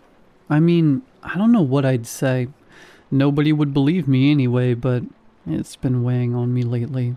And who else to share it with but the internet? This all happened when I was about 14 or 15, as cliché as it sounds. I grew up in a small town where everyone knew each other. You barely needed to lock your doors at night, blah blah blah. Well, that's until this all went down. At the time, I had a small but tight-knit group of friends. There was Marshall, who was my next-door neighbor, and also happened to be my cousin. Our other friends, Sarah and Jeffrey, and Jeffrey's little sister Tina, who was a year or two younger than us, and sometimes tagged along on our adventures. I've changed a few details to hide my identity, but for some additional information, this was the early 80s, somewhere in North America. It all started at the beginning of the school year. Marshall, Sarah, Jeffrey, and I were all starting 9th grade. We had gotten news that there was a new school teacher, which was exciting to us, since we hadn't had anyone move here in our entire lives. His name was Mr. Abaddon, but we would call him Mr. A. If it was too hard to pronounce. We were all sitting in the grade 9 to 10 classroom. Our town was so small we had to combine a lot of classes and grades, discussing who he was or what he would be like. "Good morning, kids," we heard an unfamiliar voice bellow. The first thing I noticed about Mr. A was how he was dressed. Our town was predominantly blue-collar. Most folks here lived a pretty simple life. Even on fancy occasions we mainly dressed down. Not him, though. He had a 3-piece suit on, freshly ironed, with 2 shiny shoes to match. He was incredibly handsome, and had the most contagious smile I've ever seen. "I'm Mr. A. It's nice to meet all of you," he said, clasping his hands together. "I'm mainly here to teach science and some history, but I'll be happy to help you with anything else you need. Just let me know." We all immediately fell in love with him. Maybe it was just something new for us to look at. Maybe he was the first person in expensive clothes we had ever seen. But something about him just drew us all towards him. In the beginning, at least. He taught us science mainly, as he said, but he'd also check in on us at other times of the day. He even always had his classroom door open in case we ever just needed someone to talk to. He was like our teacher, counselor, and best friend all in one. He knew all of our names, which, granted, there were only a couple hundred kids from kindergarten to grade 12, and most of us were either named Lisa or Mike, but still. But as time wore on, my friends and I grew a bit more wary of him. He was nice and all, but something about him was just off. He just felt fake. Have you ever been to an amusement park and met a mascot? They're all friendly and hug you and all. They pose for a picture, but when you leave, you turn around and the facade is off. They just look dead. That's what Mr. A was like. One day, it must have been around November, Marshall and I had stayed a little after class to get some help with chemistry. Even though at this point, my friends and I had grown a little wary of him, even still he was so charming it was hard not to be drawn to him when he talked to you. I don't even know how to explain it, but he made you feel like the only person in the world. Alright, thanks, Mr. A, Marshall said, collecting his work and shoving it into his bag. I stood up and waited for him by the door. No problem, bud. It's what I'm here for. He winked and smiled, that magnetic smile of his that lit up an entire room. Marshall and I left the room, but I peered through the window after we shut the door, and his smile was just gone. In its place was the most terrifying face I'd ever seen. It was a hideous snarl, not in an "I just smelled something disgusting" way, but in a way that just said he wanted to hurt someone. And that's when I reflected on that smile, and all the times I had seen it, I realized it had just never reached his eyes. It was the most beautiful smile I'd ever seen, but above his eyes there was just nothing. No joy, no warmth. He was faking his charisma. That day, we had met up with our friends at Jeffrey and Tina's house. Since they had the biggest basement, I explained to them what I had seen after leaving Mr. A's room, half expecting them to call it BS, since everyone else in town seemed so in love with him. But to my shock, they agreed with me. Yeah, he's kind of weird, Jeffrey said, as his mom brought us a plate of cookies. Thanks, Ma. My friend Lisa and I saw him watching us through a window when we went home for lunch. And also he smells really bad if you've ever been close enough to him. Like roadkill, Tina added. I don't even know why he was in our classroom. He doesn't even teach our grade. Sarah stayed quiet up until then, but I could tell she had something she wanted to say. I've seen him do some weird things. He lives close to my house, I think. I see him walking past my house a lot, and he's not like how he is at school. I don't know, just something about him looks off. If I say what I saw, will you guys believe me no matter what? We all nodded. It was really late one night, and I woke up to get some water. I looked out the window, and he was just there in the middle of the street, but he wasn't walking. He was crawling, like some sort of animal. And he just looked at me, so I ran back to my room. And when I looked back at him, his eyes were different. Not his regular eyes. Just not human. When I got upstairs, I swear I heard scratching at my door the rest of the night. We were all silent for a while. We didn't know what to do with that information. After a while, Marshall spoke up. Sarah, you said you were neighbors, right? She nodded.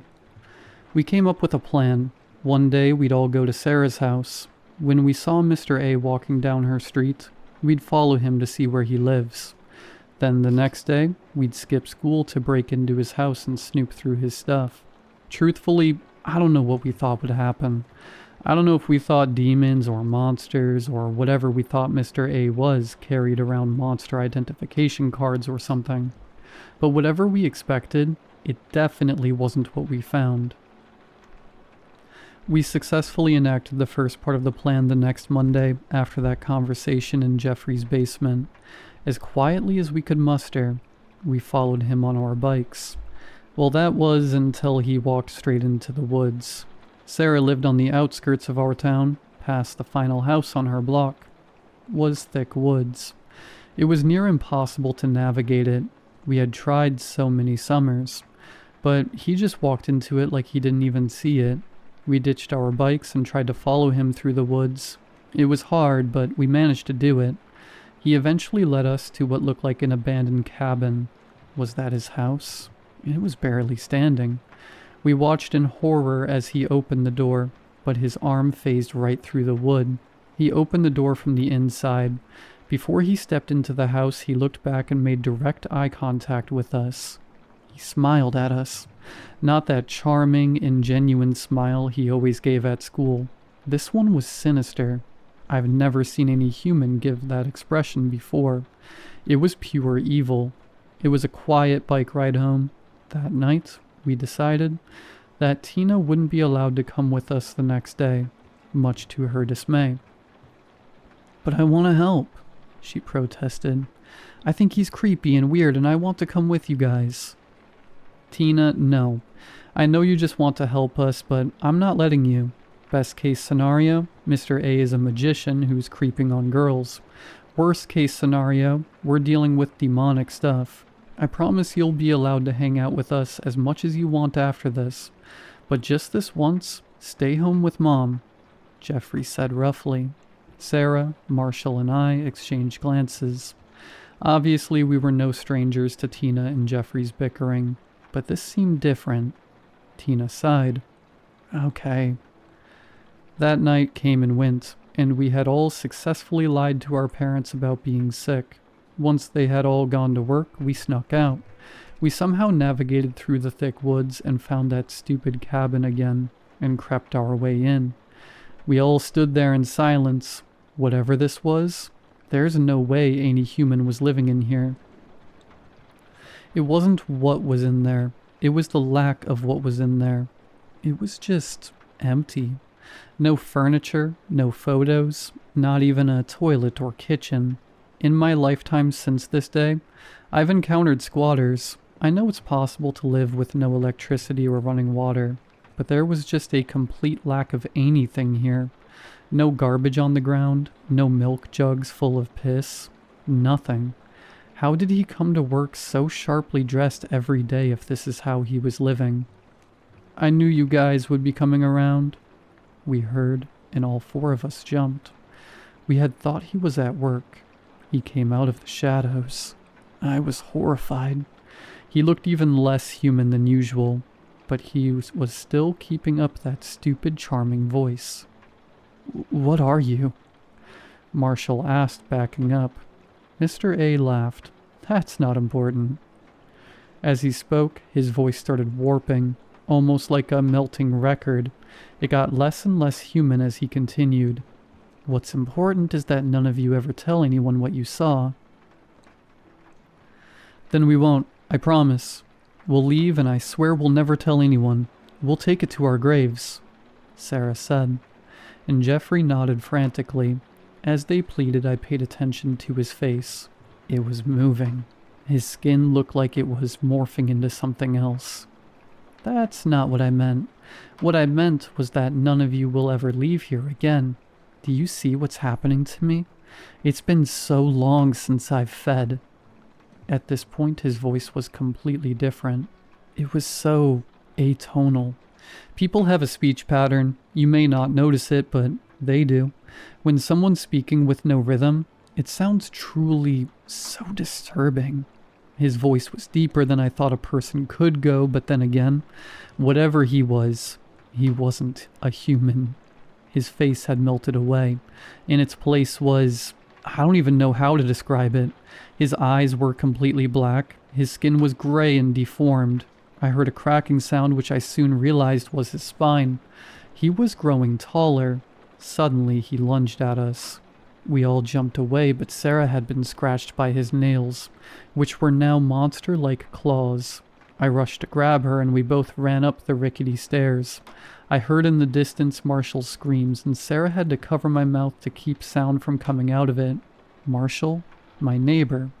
My cousin. My best friend. I heard the sickening sound of flesh and bones being pierced through, and thought back to all of the birthday parties and slumber parties we'd have, and how many I'd have without him in attendance. We held our breaths as we heard footsteps approaching us. We both let out a sigh of relief when we saw Jeffrey. He hid with us in an empty closet. We whispered as quietly as we could, discussing an escape. "I think I saw a window in this room before I found you guys. If we jumped out, we'd probably break a few bones, but we'd survive," Jeffrey said. Sarah and I nodded as we slowly opened the door. It was eerily silent. Not even footsteps. I couldn't even hear Marshall's groans of pain anymore. At least he wasn't afraid anymore. We almost made it to the window when I felt Sarah grip my arm. I looked up in frozen fear when I saw what she was looking at. There was a reason why we couldn't hear Mr. A looking for us anymore. He had already found us. There he was on the ceiling, grinning at us with a haunting smile. He crawled down the wall slowly. He was teasing us. Sarah still had a scratch that was bleeding heavily. I was frozen in fear. There was really no hope for us as he slowly crept towards us. We knew it was over. That is, until Jeffrey lunged towards him. "Jeff, stop!" Sarah shrieked. I tried to tell him to stop, but I was still frozen. Jeffrey was tall for his age, and he played football, but we knew it was a losing battle. There was no way Jeff was beating whatever this thing was. He looked at us, terror in his eyes, although I could tell he was trying to hide it. "Just go. Go through the window. Now!" I felt a rush of adrenaline as I suddenly had control over my body. I approached the window as fast as I could, Sarah close behind me, but she wasn't fast enough. Mr. A reached one arm forward, and even though Jeffrey tried to stop him, it was no use. His razor-sharp claw pierced through her skin. As she collapsed on the ground, Jeff and I shared a look, tears in our eyes, but there was no time to waste. I grabbed him as fast as I could and jumped backwards through the window. We hit the ground with a thump. I could immediately tell my arm was broken, but Jeffrey clearly had it worse than me. "Go," he managed to say. "Come on, let's get up. We have time." I winced as I heard Sarah's screams in the house. "He's busy." I grabbed his arm, but he slapped it away. He shook his head. "I'm not getting out of here, man." "No, come on, please. I'll carry you." "Too slow. You're getting out of here." Maybe I was just in denial, but Jeffrey wasn't. Looking back, logistically there was no way he'd survive this, even with the best health care in the world. I've never seen so many injuries on one person. He knew it was his time. He gave me a shaky smile, tears in his eyes. "Will you tell her what I did?" I nodded. "Make sure nobody bullies her, Kay?" I began to cry as I began to leave. I didn't want to leave him, but I could hear Mr. A approaching. Then I ran as fast as I could. My family moved pretty soon after that. I tried to tell the police what happened, what really happened, but they didn't believe me. They said Mr. A was a monster, but not the kind I was thinking about, and that I was safe now. I knew it wasn't true. As for Tina, we don't really keep in touch. I tried to tell her what happened, but her mom wouldn't let me near her. Maybe I'll try to find her on Facebook. I did promise Jeffrey, after all. As for Mr. A, I haven't seen him since. Well, at least, that's what I tell everyone. The nights after the cops found me, broken arm, covered in blood that wasn't mine, stumbling around the streets, I was being treated in the hospital. Not the crappy, tiny healthcare facility in our town. I had been airlifted to 1 mile away in the nearest big city. I had many things wrong with me, but my parents were told I'd make a full recovery. That night I laid in my hospital bed, in complete shock. I could barely move anything but my head. I turned over to the window and saw someone staring at me. It wasn't Mr. A. He looked completely different, and this was so far away. But I knew that smile, and those stupid eyes anywhere. It was him, even though nobody would believe me. He knew I recognized him, and his smile widened. Before I knew it, he was gone. It's been years, and I still don't trust anyone. As far as I know, he's still out there. So please, if you ever meet someone who just seems a little off, even if everyone loves them, listen to your gut and run far away while you still can.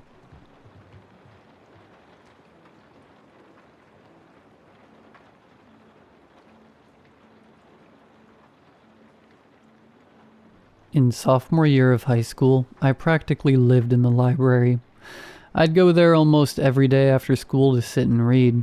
Then I'd borrow a stack of books, mostly history, and finish them at home before they were due back.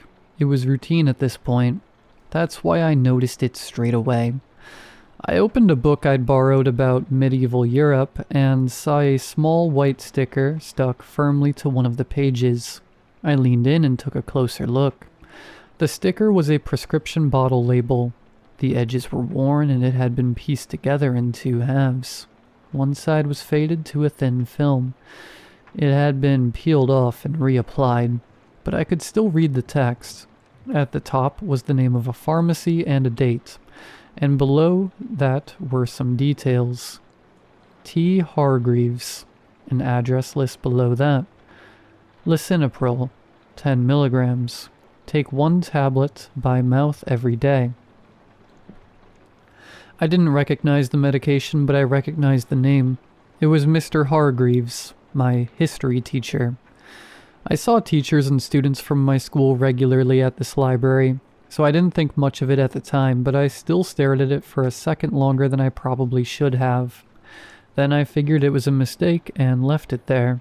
He must have been using it as a bookmark and forgotten. I didn't want to peel it off and risk tearing the page. The second time, it caught my attention immediately. Different history book, another label. Same name, address, and medication. This time it was stuck deeper into the book on one of the middle pages. I flipped back a few pages, then forward. Nothing else. Just that one sticker. I remember thinking it was a strange thing to use as a bookmark. By the 4th or 5th time, it stopped feeling like a coincidence. Always the same sticker with his name, stuck on a random page. I went to the library one morning to return a book, well before I'd normally go after school, and saw him there. He was exactly the same as he was in class, friendly and relaxed. "Good to see you're reading," he said with a smile. I greeted him and made some small talk. I almost mentioned seeing the labels, but then I stopped myself. Something made me feel like I wasn't supposed to. At the end of our conversation, I just smiled and left. A few afternoons later, I was back in the library. I went to the history section and plucked a book off the shelf, flipping it open without thinking. Sure enough, there it was again. Mr. Hargreaves' prescription label, pressed flat on one of the pages. Just then a voice snapped me out of my trance. "Hey, how's it going?" I looked up. My friend Matt was standing in front of me, hands in his pockets. Matt didn't come here often. He lived further out, on the edge of town. "I didn't know you even knew where the library was," I remarked. "Ha ha, very funny. I was nearby." We talked for a bit, and then I held the book up slightly. "Look at this. I keep finding Mr. Greaves stickers in these books." He stepped closer and scanned the text. A messenger asked for help from nearby towns. I tapped on the label below it, pressed flat against the page. Matt leaned in and squinted as he read the details on the faded sticker. "Huh, he lives a few streets away from me. Who knew?" "Why would he be putting these in library books?" I asked. Matt shrugged. "I mean, probably just uses whatever's lying around as a bookmark." "That's what I thought the first time," I said. I plucked 2 more books off the shelf nearby that I'd put back a while ago, which I remembered seeing the stickers in. He keeps putting them in books. I reached for a book about wars. Took a moment to find the label, but I knew roughly where it was. Many families were trapped as supplies began to run out. I ran my finger across the label below it, then I put it back on the shelf and opened the 3rd book. A few managed to escape, though most were. Underneath was the label again, in a chapter about the famine. He glanced at it, then back at me, looking mildly amused. Maybe he's just weird. After Matt left that afternoon, I sat at a table with the books I'd taken from the shelf laid out in front of me. I frowned, then shook it off and closed the books, carrying them back to the shelf. A few months passed. I still saw the labels in books every now and then, but I stopped paying them much attention. I didn't think about them again until I was talking to Matt at school one afternoon, leaning against the lockers while people moved around us between classes. "You know those labels you were talking about?" He smirked slightly. "Yeah?"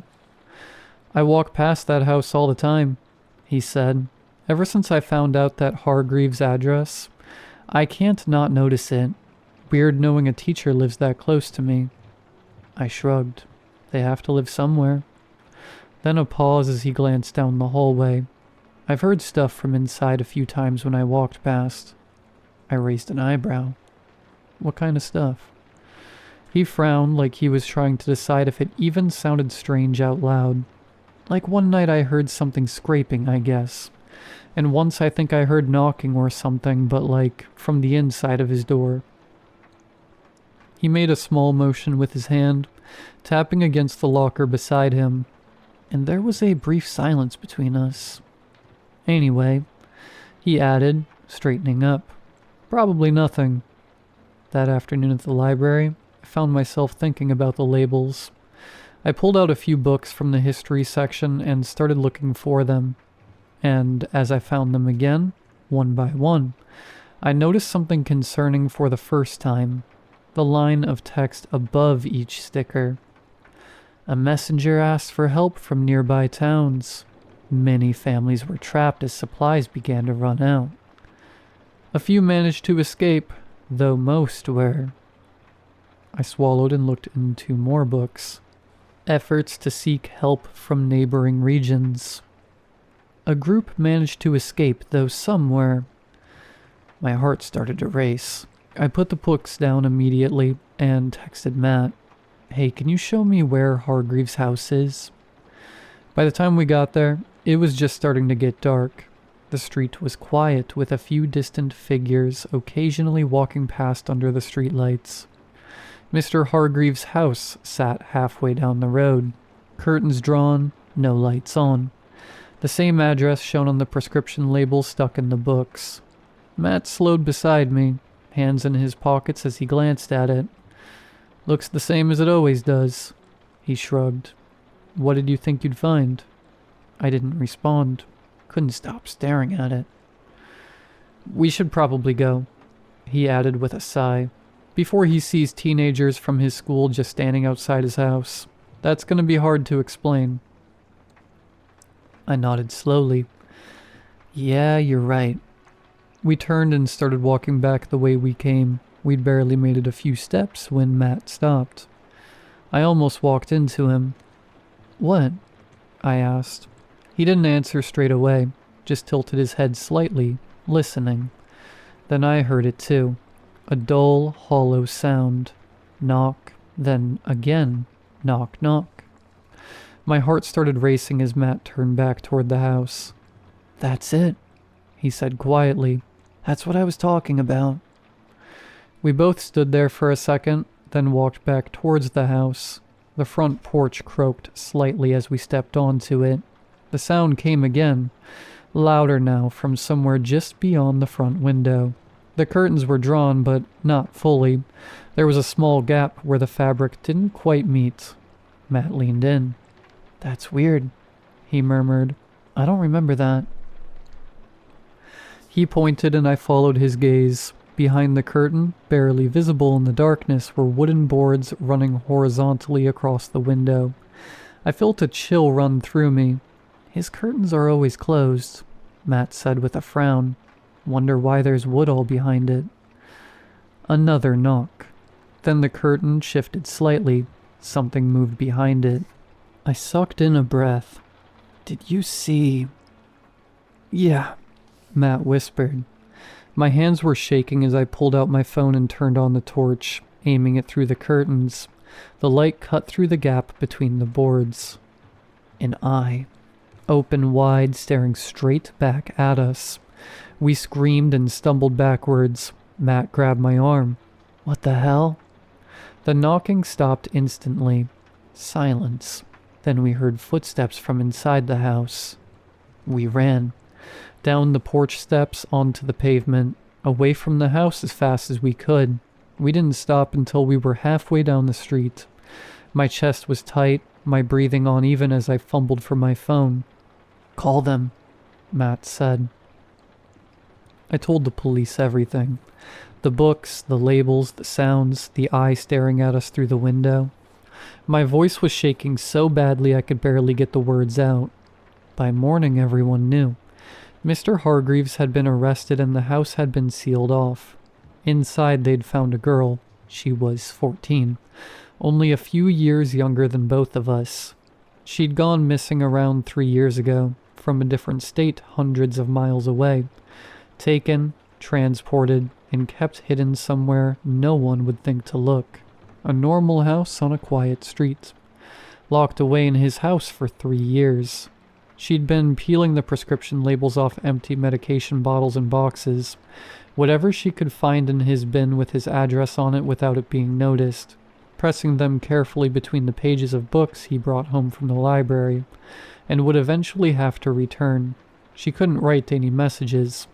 If he saw even a mark out of place, there was no telling what he would do, so she worked with what she had, looking through the words in the books and placing the labels with his address under specific words, underlining them with the stickers, hoping someone, anyone, would notice that she was trapped, needed help, and was unable to escape.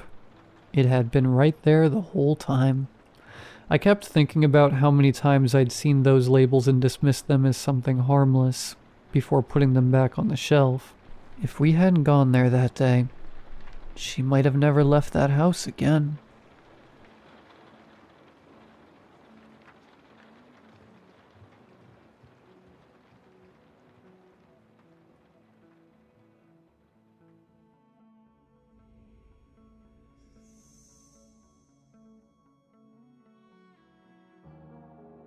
Tonight I'll be sharing 6 stories. Stories involving other planes of existence, monsters, ghosts, and the unexplained. At least one of these stories are bound to send a chill up your spine. A huge thank you to the writers for allowing me to share their stories. Remember, you can send in your own story to rylhstories@gmail.com. Please remember to drop a like if you enjoy, as it helps out the channel in a real way. Subscribing if you're new is also very much appreciated. Enjoy the video, and as always, I hope you all have a great night.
I wish I could sleep.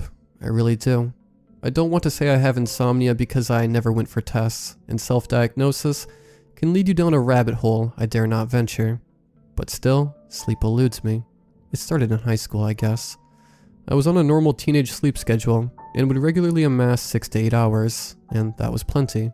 In college, it became erratic, and I'd sometimes sleep for 12 hours, and occasionally, not for days. It wasn't until after college that it became a problem, though. Skipping classes was no big deal, to me at least, but soon I was in the real world. I had a job, a girlfriend, and just generally people who depended on me. I couldn't wait till 3 in the morning, and then sleep until noon anymore. I had to change. I assumed it was stress at first. Not knowing what to expect from life can eat away at the psyche of anyone, but especially someone who brings a multitude of pre-existing mental issues to the table. At first, though, I wore it as a badge of pride. Yeah, I would internally proclaim to the world. I get 0 to 3 hours of sleep and can still function in society, so suck on that. But my mental state and physical health quickly began to erode as the lack of sleep began taking its toll. Sleeping pills were the solution, of course. Just some over-the-counter stuff, because when in doubt, medicate, I thought. They worked wonders too, for a time. My few hours ballooned to 6 or 7, and it was wonderful. But as my body got used to the meds, their effect lessened. 7 turned back to 1, and the 2 pills became 3, then 4, then 6. But no matter how many I took, nothing more happened. Until eventually I stopped taking them altogether, just hoping to avert any extra damage I was doing by taking so many. Eventually, I wasn't sleeping at all.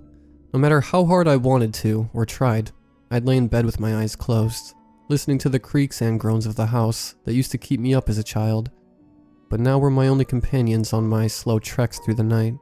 I would listen to them hard and intently, almost trying to hypnotize myself, until one night, another sound accompanied them, a soft scratch followed by a tap. I mean, the house made sounds my whole life, and to this day, I can't explain, so I wasn't too worried, but soon enough, they became more persistent. They started in the hall, and then migrated under my bed, and then next to it. This is all it was, for days or weeks. Tiny little sounds. I didn't open my eyes or turn on the lights, just assuming it was either the house or lack of sleep. I tried more medicine. Different medicine. I tried to meditate, but still nothing. Still I had to listen to the sounds of my house settling that were now all but drowned out by the persistent scratching and tapping that echoed through my room. It wasn't long before other, more ominous noises filled the air. Low growls at first, then demonic, sickly screams. Shrieks of pain and sick sadistic pleasure haunted my mind during the days that I spent dreading the night. But night would always come, and with it, more sounds. I assumed at this point that I was hearing another place, a darker place. I thought I was hearing hell. Between the terrible screams and pleas for mercy, always accompanied by demonic snarls that sent shivers down my spine. I didn't open my eyes or cover my ears. I didn't feel in danger, just annoyed. It was a nuisance, but not a dangerous one as far as I could tell. One fateful night though, I went to bed as I normally do. My room was burning up, despite having made sure I cranked the AC as much as I could. I closed my eyes and waited for the noise to start, but they didn't. I heard nothing. It was more terrifying than the screams that usually permeated the air. I heard nothing, but I felt something. It was small at first, but then I realized it was breath on my cheek. A hot, disgusting breath that smelt of death and rot.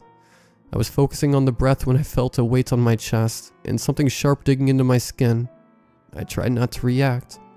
I tried hard to feign sleep, even as sticky liquid dripped onto my mouth. The breath on my cheek grew faster and faster, and whatever was on my chest was now mirroring it, with breath on my face. I wanted to vomit or scream, but I didn't even dare open my eyes, believing that was the only thing keeping me alive. I think my gaze would have condemned me. I think my eyes were an invitation to whatever hellish game they wanted to play, so I kept them shut. The creature near my cheek began growling low and steady, until the creature on top screamed a high-pitched scream in my face. They wanted something to go on, but I gave them nothing. At this point, not even knowing if I could move if I wanted to. Eventually the pressure on my chest was relieved, and the breath was gone. I wept softly, slowly opening my eyes to see the sun rising. I realized now that I was in their territory. The night was their domain. I realized there are things that lurk in the dark, always watching, waiting for their invitation. They don't like to be seen. That fateful night was yesterday. I have a bottle of pills, and I pray they work because I can't handle another night. God only knows what they have in store for me. I just knew I had to get this out there, to post it somewhere, because I know if this goes on, I will succumb. I just wish I could sleep.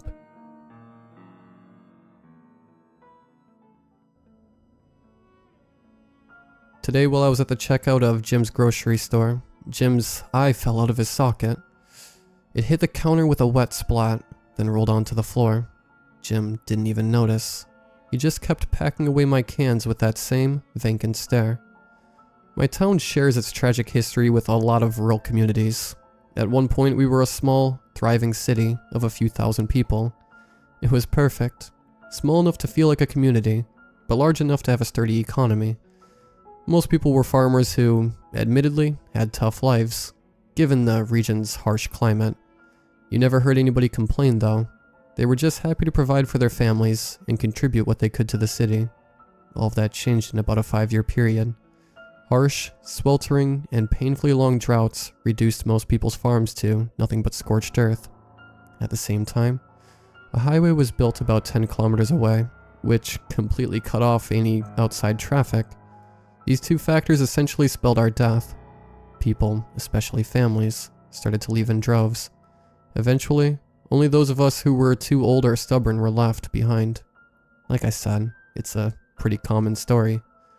I'm not sure when the unnatural part of this all started. Looking back, I think it was a slow process. Our community had been reduced to a shadow of its former self. In the old days, I had been met with the sound of children's laughter and the friendly nods of neighbors whenever I walked down the street. Now, it seemed that everyone was too tired and bitter to bother with neighborly pleasantries, myself included. We felt cheated of what we had always known. In some cases, I'm sure this would bring the few remaining people in a city closer together. For some reason, though, this resentment festered in the community and began to rot it from the inside. I remember when I first noticed somebody starting to decay. Ed, the only mechanic who had managed to stay open, seemed to have lost half his teeth since I'd been in for my last service. When I walked in, he rolled out from under another vehicle, and when he greeted me, I mostly saw gum. One of his oil-stained sleeves was rolled up, and a chunk of flesh was missing from his forearm. I didn't say anything, chalked it up to old age and a drinking habit. After that, I paid closer attention to those around me and started to notice more. Edna, our local butcher, was missing her left pinky finger. Albert, the proprietor of our little cafe, had a strange, angry-looking rash on one side of his face. At the same time, the buildings were starting to fall apart too. Windows would fall and shatter on the ground from just the slightest breeze. The roads quickly developed an alarming amount of potholes. One day, when I was taking my evening stroll, I saw that the wall of two of my neighbors, the Ridleys, had completely collapsed. They sat at their dining room table inside, exposed to the world, but didn't even seem to notice. I called out to them, asking if they needed any help covering up the hole. They just sat there for a long time, staring at the table. Finally, they turned to look at me, silently. Ridley's lower jaw hung open slackly, and a bloated, purple tongue rested against his chin. Janet was missing clumps of her hair, and the skin seemed to be sagging off her face. Both of them just sat there, looking in my direction, completely oblivious. At the sight of them, I stumbled back, my head reeling. These were people I had known for decades. We walked to church together on Sunday morning, before the priest moved away. Janet and my late wife loved going for long bike rides together on summer evenings. I had no idea what to do, considering that there were no doctors, nurses, or even vets in town. I couldn't even drive anywhere, considering that Ed had completely vanished before he'd put my car back together. I walked in through the hole in their wall and approached the table. They continued to stare out into the night, not taking any notice of me. When I reached the table, I shook Janet's shoulder to try and break her stupor. With a sickening snap, her head fell off her shoulders and landed with a thud at my feet. I lurched backwards and fell to my knees. Joe slowly turned to look at his wife's decapitated head, then went back to staring at the table. Almost everyone is gone now. The worst part is, while they're still alive, they just go about their daily routines as if nothing is wrong. I saw the mayor dragging himself along the ground to his office, with his legs trailing behind him limply. His stomach was bloody and raw from being pulled along the road, and he left a sticky, red trail behind him. Somehow, I miraculously managed to stay relatively unscathed throughout all this. I'm glad my body is still largely intact, but I wish my mind had withered away like everyone else's. I've tried to get away before, to go and find help, but it's impossible. Everybody's car has been reduced to a pile of rusted metal on the street, and I'm far too old to make the journey on foot in this oppressive heat. I think I'm doomed to stay here, and watch as everything and everyone I've ever known shrivels away like an apple on a sunny summer's day.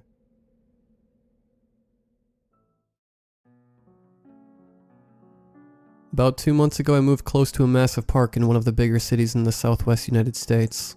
I'm not going to say which, not only because I want to keep some level of anonymity here, but also because I don't want to encourage anyone from looking into this any further. I just need to tell someone about this. Bit of background on this one. I'm from a small town about an hour north of Philly, grown up around woods and loved being in them. Would get lost in them only to see if I could find a way back to my house on my own. Made some paths of my own. Really found myself in the calm of nature, as motivational posts as that may sound. Was also not a stranger to them once the sun went down. Walked through them at night with friends to get to and from parties around town faster. Always on my trails because they're the best.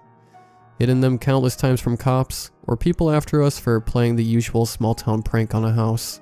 Heard that awful noise of a deer that it makes when it's hissing in the absolute black out there. At night, they're trees and leaves to me. Nothing more. So when moving from a kinda sketchy part of the city closer to the park, I was thrilled. Hell, there aren't any houses on the other side of the street from me. It's a trailhead that opens for a few good miles of woods. I'm back to being able to lose myself while still being able to live a city life. Win-win all around. That was until last night. It was a little past 3 in the morning. First time being up this late since I moved in because the job I just finished usually kept me on a pretty strict sleeping schedule. I was sitting at my desk, watching an episode of Scrubs as I wound down for the night. That passive sort of watch that you do when you've seen every episode in the show a dozen times, or so. It was the one about JD's 30th birthday. Not that it's important. I was scrolling through something on my phone, and the show hit a commercial break. Being 2019, there wasn't a commercial. There was just 10 seconds of silence as it faded to black and back again. And that's when I heard it. It sounded like a single cry for help at first, coming from across the street, coming from the park. Definitely a woman's voice, almost passive though, like she'd only gotten lost and needed someone to respond to get her bearings straight. I put down my phone, took my headphones off, and stared out at the open window next to my desk. It almost didn't register at first, then it came again, this time harder, filled with pain and fear. Help. The sort of scream you hear when someone's running from something. My head started to spin. This was that moment that we all think we know how we're going to react. Pick up the phone, call the cops immediately, be called a hero in a blog, or get a lifetime supply of McDonald's by dropping a mention in an interview. But I didn't do any of that. I froze, had some dumb look on my face as the scream grew louder and louder, getting closer and closer to my building. When the adrenaline finally kicked in, I jumped up from the chair and looked out the window, down the 2 stories and along the street. It threw me off for a second. None of my neighbors' lights were on, almost like the whole street had gone dark, and the last bit of light for a mile was shining out of my window. The wails of this woman yanked me back into the moment. She was getting closer. At this point, she sounded like she was 50 feet away at best, maybe just past the trees at the trailhead, and for all I knew, I was the only person that was hearing any of this. I couldn't get an angle on her from just my window, so I thought I had to do something. I stomped my shoes on, fixed the stupid back on the right one that always gets caught under my heel, scrambled for my keys, and pocketed my phone in case I needed a flashlight. In those 20 seconds, I didn't notice it, but the screams had stopped. There was a low whimper instead, you know, like someone's holding back tears. I leaned to my window, and through a whimper she said, "I can see the light on. Please, can you help me?" There's no easy way to describe something that just sounds off, but what she said came across too calm. I've worked with enough people who call themselves actors to spot a bad performance. Look at it. You're running from something in the dark woods, and you finally escape only to collapse and start whimpering. Not only that, but you single out one person who might be there. No, you scream as loud as you can, until all the lights are on in the street, and you never stop running. I only thought of that later. Please, can you help me? She said it again, the same cadence. Not saying a word, I bolted out of my bedroom, through the apartment's front door, and was rushing down the hallway, through the building and to the front door. It was an open hallway, almost a long balcony that stretched the length of the building, letting people see directly into the park. As I rushed, I looked down the street to see that all of the lights were out, on that side as well. Hurry! Her cries were getting louder. No doubt she could hear me stomping toward my front door. I finally got to the door. My heart was pounding in my ears. I just want to go home, she wailed. It was so loud she had to be right on the other side of the door. I grabbed the doorknob, hovered my hand over the electric unlock button, and stopped. I was looking out the final stretch of hallway to the dark street again. That's when it hit me. My light was the only lights on that night. To hell with a chill down my spine. My entire body went numb. I fell back, crashing into the mailboxes right inside the building's entrance. The closed door in front of me was all I could look at. I tried to speak, cry out for help of my own, but I couldn't. Open the door, please. There was a mix of anger and desperation in her voice now. I know you're there. Open the door. The knob turned, only to clack against the locks. Open it now. The knob nearly cracking, as whatever was on the other side started to pound on the door as well. An awful, wet beating sound ringing out with every hit. I still couldn't move. Tears built up in my eyes, because for all I knew, this was it. And as quickly as it all started, it stopped. I stayed there on the ground, waiting for another pound on the door, or the knob to turn again, but it didn't. I grabbed the grooved steel of the mailboxes and hoisted myself up, wiped the budding tears out of my eyes, and slowly backed away from the front door. Before I knew it, I was backing down the open hallway and could see out into the park. A heavy feeling in my chest overcame me. I could feel something watching me. Help. The same distant help that started this all, except this time, I knew it was for me. I continued backing down the hallway, clutching at the railing. Then, a hand slid over mine on the railing and spun me around. I had to have blacked out for a moment, because the next thing I knew, I was staring at my older neighbor who lives in the apartment next to me in the face, the wrinkles on his brow furrowed. Hasn't anyone told you? Lights out past 2. A stern, annoyed statement. Like I was the idiot for not knowing. He grumbled to himself and shuffled back into his apartment. Trying to keep me up all night? He said as he shut the door on my dumbfounded face. Mouth open, I turned to the park. The sinking feeling in my chest grew. The darkness between the trees silent until I heard a laugh. Had to have been hers. Then, another laugh. And another. Cackling howls erupted from the dark, all pointed at me. Whatever that was, there was more than one of them out there. I ran back to my apartment and immediately turned my bedroom light off. I slammed the window shut and threw myself onto my bed. Slept for maybe 3 hours all of last night. At least, I'll be able to sleep tonight, right on past 2. I've got 10 months of this lease, then I'm out of here. I'll move to downtown if I have to. I just never want to see the woods again.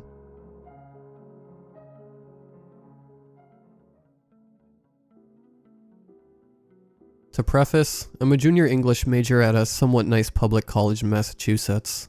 Despite some initial difficulties between myself and my overbearing parents regarding the level of control in our relationship, I've managed to make an independent life here, a healthy amount of distance from family, and a decent job at a certain coffee chain, as well as a fun setup by my parents, at least a decade before I was born, allowing me to live comfortably on campus. I get overall average to good grades, even making Dean's List a few times over. While not exactly popular, I wasn't friendless, and being a lesbian was never a social problem for me. My life is, or more appropriately, was average and nondescript, but surprisingly lucky. I'd probably go into writing, as my early discovery of the creepypasta and no-sleep communities at the ripe age of 12 pushed me toward the goal of being the next King or Bright. What I've witnessed and experienced over the past few months has put any story's draft or plot idea of mine to shame. The college I attend, which I have chosen not to name for fear that someone reading this will decide to examine the details of my account more closely despite the danger presented, is at least 150 years old. Most of the buildings on campus are either from the 70s, old brutalist things, or recently built within the last 10 years. The newer buildings themselves are steel and glass, either built from the shells of the older halls or constructed over their demolished rubble. During my time here, I've seen several of the modern glass buildings go up. I've also had more than a few classes in them. I knew most of them particularly well. I had never before noticed the ladders. On my way to anthropology, a class held in one of the newer buildings on campus, I noticed the stairway I'd typically take to the third floor was inaccessible by way of a locked door and a wet floor sign sitting in front of it. Noticing the slow steam of liquid I assumed to be water trickle from under the door seam, I decided to just walk to the other stairwell at the other side of the building. Considering I wasn't one to take the elevator for 2 flights of stairs, if I could help it, I simply took the other set of stairs. Almost an autonomous decision, but one that would change my life nonetheless. On autopilot, I climbed the stairs while checking my phone for texts from my girlfriend. For the purposes of privacy, I'll be calling her Julia. Once I reached the top of the stairs, I had also finished reading my most recent texts. Checking the most recent no-sleep stories. Mundane stuff. It was then that I noticed the first ladder. The one seen in the embedded image. I took a picture because I knew that this ladder had not been in the stairwell a few days before, and I was not prepared to be that person in every horror story who forgets to collect any sort of evidence. I like to think I was smarter than that. I tried to put the ladder out of my mind as I took my usual spot in the back of anthropology class. A good friend of mine, who I'll call Ethan, tapped me on the shoulder almost the moment I sat down, and I jumped just a little. He needled me on being a whole 5 minutes late before noticing the bewildered and dazed look across my face, an expression of slight concern overtaking his. "What, you forget to finish the paper? Just ask the professor for an extension. I'm sure it'll be fine." I asked him if he had noticed the ladder in the stairwell, and he nodded slowly, as if I'd asked him if the sky was blue. "You mean the service ladder? Yeah, it's been there forever. At least since the building opened. I think the maintenance crew uses it to get onto the roof." I accepted this explanation for the rest of the day. The lecture is partially tuned out of a more pressing concern. Passing in the stairwell on my way back from anthropology, I told myself the ladder was exactly what Ethan said it was, trying to accept that it had been a coincidence that I had never seen the mysterious ladder before, and that I was working myself up over nothing. When I met Julie over dinner last night, in one of the more decent restaurants on campus, I brought my apparent ladder-centric lapse in memory up as an anecdote, to which my girlfriend of 3 years told me that she had never seen the ladder in question before. "The maintenance guys have their own staircase, babe. It's in a room marked roof access. If they use the ladder, I've never seen it." This struck me as a little odd, of course, but I wouldn't let it ruin dinner with my girlfriend. We went back to my room together, and I once again put the thought of the ladder in the back of my mind. I knew she had an art history class in the same building, but I also hadn't specified which staircase the ladder was in. She had probably thought I was talking about the one which had been flooded, I assumed, rationalizing my own concerns over the discrepancies in accounts. Of course, the ladder's presence still gnawed at me. I asked any acquaintances who I knew had classes in the ladder building, and was met with a rough split between people who acted as though the ladder was always a part of that stairwell. The others seemed to have no idea as to what I was talking about. This discrepancy bothered me even more, so I finally flagged down a janitor, walking down the hallway towards the stairwell the alleged ladder was housed in. She chuckled for a moment, asking me if I was joking around. There couldn't be a ladder there, she explained, as it would be sealed off by the solid concrete and then roof. The ladder would lead to nowhere. The issue I held with the rusted ladder and the hatch at its top, which apparently couldn't open, came to a head a few days later. I decided, against the nervous urgings from Julia to do nothing of the sort, to try climbing the ladder. I, knowing that I'd probably be reprimanded, at least slightly by doing this in broad daylight, waited until the building was supposed to be closed for the evening. As much as I'd like to not admit it, I hid in the bathroom, standing atop a toilet seat. When I knew no one would catch me on the ladder, that may or may not be, I left the bathroom stall, making my way to the hall where I'd find the objective waiting for me. The ladder, sure enough, hung from the ceiling with an eerie rigidity. It was as though no one had climbed it in a few months, and upon closer inspection, was caked with rust. Putting thoughts of tetanus out of my mind, I ascended the ladder, making sure I didn't make any noise doing so. Getting to the top wasn't nearly as much of a task as I'd assumed it would be, and I found myself able to pull the hatch holding the heavy metal door fastened down. I climbed a few more steps, 3, maybe, finding myself on eye level with what looked like a hallway. Utility pipes lining the walls, some broken and leaking what I hoped was water. I tried to pull myself up onto this floor, which shouldn't be, only to find myself at the bottom of the ladder, as though I'd only just begun the climb. I promptly got the hell out of there, my itching curiosity replaced with a primal fear. It didn't stop there. Once I decided that I must have been seeing things, most likely a gap between the supposed concrete layer and the ceiling panels, life quickly returned to normalcy. I had forgotten and lost interest in the strange ladder in the history building. I like to think that some part of me, deep down, decided that the risk of exploring that space above the ladder was not worth what I'd find there. Like most experiences with the unknown, it didn't stop there. A few months after my first ladder experience, as I jokingly called it among my close friends, I started noticing it again. In fact, the ladder was hard not to notice. It was in a completely different building, across campus, but still in its position at the top of a stairwell. I tried to rationalize the situation. Whoever designed the campus had simply placed similar maintenance ladders in different locations, but the sense of dread peeking in the pit of my stomach told me that something was deeply amiss. I didn't bring this ladder up, for fear of appearing delusional towards what was, more than likely, a completely normal service ladder, but I internally worried I was going insane. Something unknowable kept telling me that it was the same ladder, copy-pasted into a different location. And of course, others. I've seen it in the bookstore, in the dorm stairwell, in the women's bathroom. I have seen the ladder in places it should not feasibly be, such as its rusted frame and trap door sprouting from the tennis court. I felt as though I was going insane. Any questions about the ladder being met with similar responses to my initial survey? They had simultaneously always been, and never had been. I stopped seeing my friends after a while, the only person I truly trusted being Julia. During winter break, I stayed with her and her family, a welcome addition to their annual Hanukkah festivities.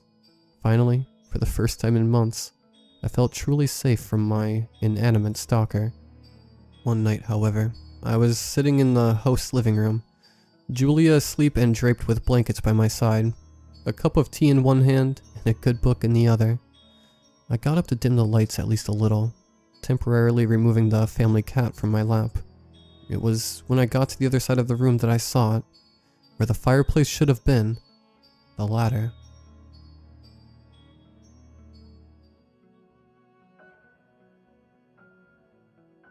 I didn't really believe in supernatural anything until I cursed myself a week ago. I'm hoping someone here who's more in tune with this sort of thing, or knows more about the paranormal, can help me. I'm terrified, and I don't know where else to turn. Nobody in my actual life believes me. Okay, to start off, I'm 21, and had just moved into my own apartment a month ago. It's a nice place, and I know the area itself has nothing to do with what's happening. It's my own damn fault. So, what happened is a couple friends and I, Mark and Dave, went out to the local cemetery at night to freak ourselves out. I'd grown up in this town and only moved out of my parents' place, so I knew the area and where we would be going. This place was really creepy on its own, even during the day. Most of the graves are really old, some of them even falling apart and crumbling. The majority of the graves are Civil War soldiers, if that tells you how old they really are, but I think a few date back to even before then, though I'm not entirely sure. I've never actually been to the place before the incident. I've only ever walked past it a few times, usually trying to avoid it entirely, since it's more nearing the outskirts of town and is guarded by a tall, iron rod fence. Not to mention the legend of the psycho murderer groundskeeper. But that's a story for a different time, and it's only a legend anyway. The real stuff happened when my friends and I went to the cemetery. It was almost midnight when we got there, flashlights and phones ready to make dumb videos and give each other a good scare. Mark was driving and parked right outside the black gate. He didn't really think anybody would come by and catch us, as nobody really ever even neared the place after dark. So, we weren't worried about the red car being out in the open. We exited the car and came to a stand at the gate. Our flashlights and phones, lights shining all over its towering structure. Of course, it was padlocked shut with a slightly rusted chain, but that wouldn't stop us. I had brought a couple tools to pick the lock with. I only knew how to because of seeing it in movies and stuff, and wanting to seem cool in my high school days. It didn't take long to persuade the lock open and swing the gates open with a stereotypical shriek of old metal. This is where the real story begins. We stepped inside and onto the cracked, paved path, following it along down the rows of decrepit tombstones. Our lights shone everywhere, going over practically every stone we passed by. Finally, once we were about 100 feet in, we deviated from the path and started going through the slightly overgrown grass. This place really wasn't well taken care of, psycho groundskeeper or not. Hey, check this one out. Dave beckoned from ahead. He crouched in front of a particularly old headstone that was half falling apart, a good chunk of the top of it missing. We shone our lights on it and crouched, too, to read. Half the name was missing from it being broken, but we could mostly make out Amin Lon. January 1843 to October 1861. Some of his last name was too rubbed and faded away to make out. Benjamin something, but it looks like he died when he was only 18. You think he was in the war? Dave asked, and glanced at us. Probably. The headstone looks like it could definitely be from that time, and 1861 is when the war started, Mark replied. He was more of a history buff, so he would know more than we would about it. Man, that would suck to die so young, I said as I stood up. I turned and shone my light around, then started walking some more, going further in. My buddies followed, and while we were walking, Dave suddenly screamed. I honestly jumped at this, and spun around to see Mark laughing his ass off. Obviously, he had just scared Dave, probably by grabbing him suddenly or something. Dave scowled and punched Mark in the shoulder rather hard, but Mark only continued to laugh. Nice one, was all I said with a smile and small chuckle of my own. More just disappointed I hadn't witnessed it myself, because I had been in the lead. I turned back after that, and continued to walk and scan graves with my flashlight. Most of them I saw didn't even have names or dates on them, just totally unmarked, besides a small slab of stone jutting from the ground. Looks like Benjamin was the lucky one to get an actual headstone. I muttered as we walked. Mark and Dave followed along behind after recovering from their little prank. Well, a lot of families back then couldn't afford to have nice headstones once the war started, Mark chimed in. And the two armies didn't really have time or resources to make proper graves for their fallen. Benjamin's family was probably pretty wealthy to get him an actual headstone. That'd be sad, Dave said. I can't imagine not at least getting a decent gravestone when I die eventually. Well, it happened a lot back then. Still happens today sometimes, but that's pretty rare. Might have to become a vengeful spirit after and haunt everybody then if I don't. Dave joked, lightening up easily. He's always been a pretty laid-back kind of guy, at least when he's not being pranked. I looked at the two over my shoulder with a dumb idea, and I'm sure the grin on my face mirrored that. We should totally do a spirit session, you know, like a seance. Of course, I didn't believe in any of that, and neither did my friends, but we were dumb and thought it would be funny. I don't really need to go into detail about this too much, as nothing actually happened paranormal-wise, obviously. We just sat around among the graves in a circle with our flashlights and phones, making jokes and being stupid college guys. We even recorded it all, but the footage isn't important here. What is important is the absolute dumbass thing I did that I thought would be funny on camera. With Mark filming, I got up and went over to a tall headstone, one of those ones that's an angel. It was one of the very few that was actually more than a simple slab of rock. It was still crumbling, but looked sturdy enough, so I climbed onto it, acting like King Kong as I held on to one of the arms and made obnoxious noises. I then, of course, boasted that I was the bravest of all of us and dared any ghosts to come at me. Nothing happened, and I was about to jump off the stone when the arm I was holding onto broke off at the elbow. I fell onto my ass, on the ground. The arm piece landed next to me, thankfully not hurting me at all. For a moment, I couldn't believe what had just happened, and sat there, staring at the broken arm piece next to me in shock. Mark was still filming and panned the camera from the arm to me, as I looked up at him and Dave. Dude, this is not okay, Mark said, worried. Dave piped up then, equally as concerned. We're gonna get in so much trouble for this. I finally snapped out of the shock and got up quickly, dusting myself off briefly. No, we're not, I told them more firmly. Inside, I was panicking just like they were, but I couldn't let them know that. Who's going to know? Nobody knows we're out here. And if we just leave now, then no one will ever find out it was us. What do you mean us? Mark questioned, still holding his phone up and taking video. You're the one who decided it was a good idea to climb on it. Do you know how disrespectful that is? It's one thing to come in here exploring, but it's another to climb on and break someone's final resting place. I took out my hand and pushed his phone down. Not hard to knock it out of his hands, but enough to keep the camera off me now. It doesn't matter. Let's just get out of here, I told him, and walked quickly back to the entrance. They followed, but I heard Dave from behind me say, I'm sorry, followed by Mark doing the same. I assumed they were talking to the graves, even though they believed in the paranormal about as much as I did. Just like that, we locked the place back up and then left in the car. The rest of the night was uneventful, but the next morning I did wake up to my apartment being really cold.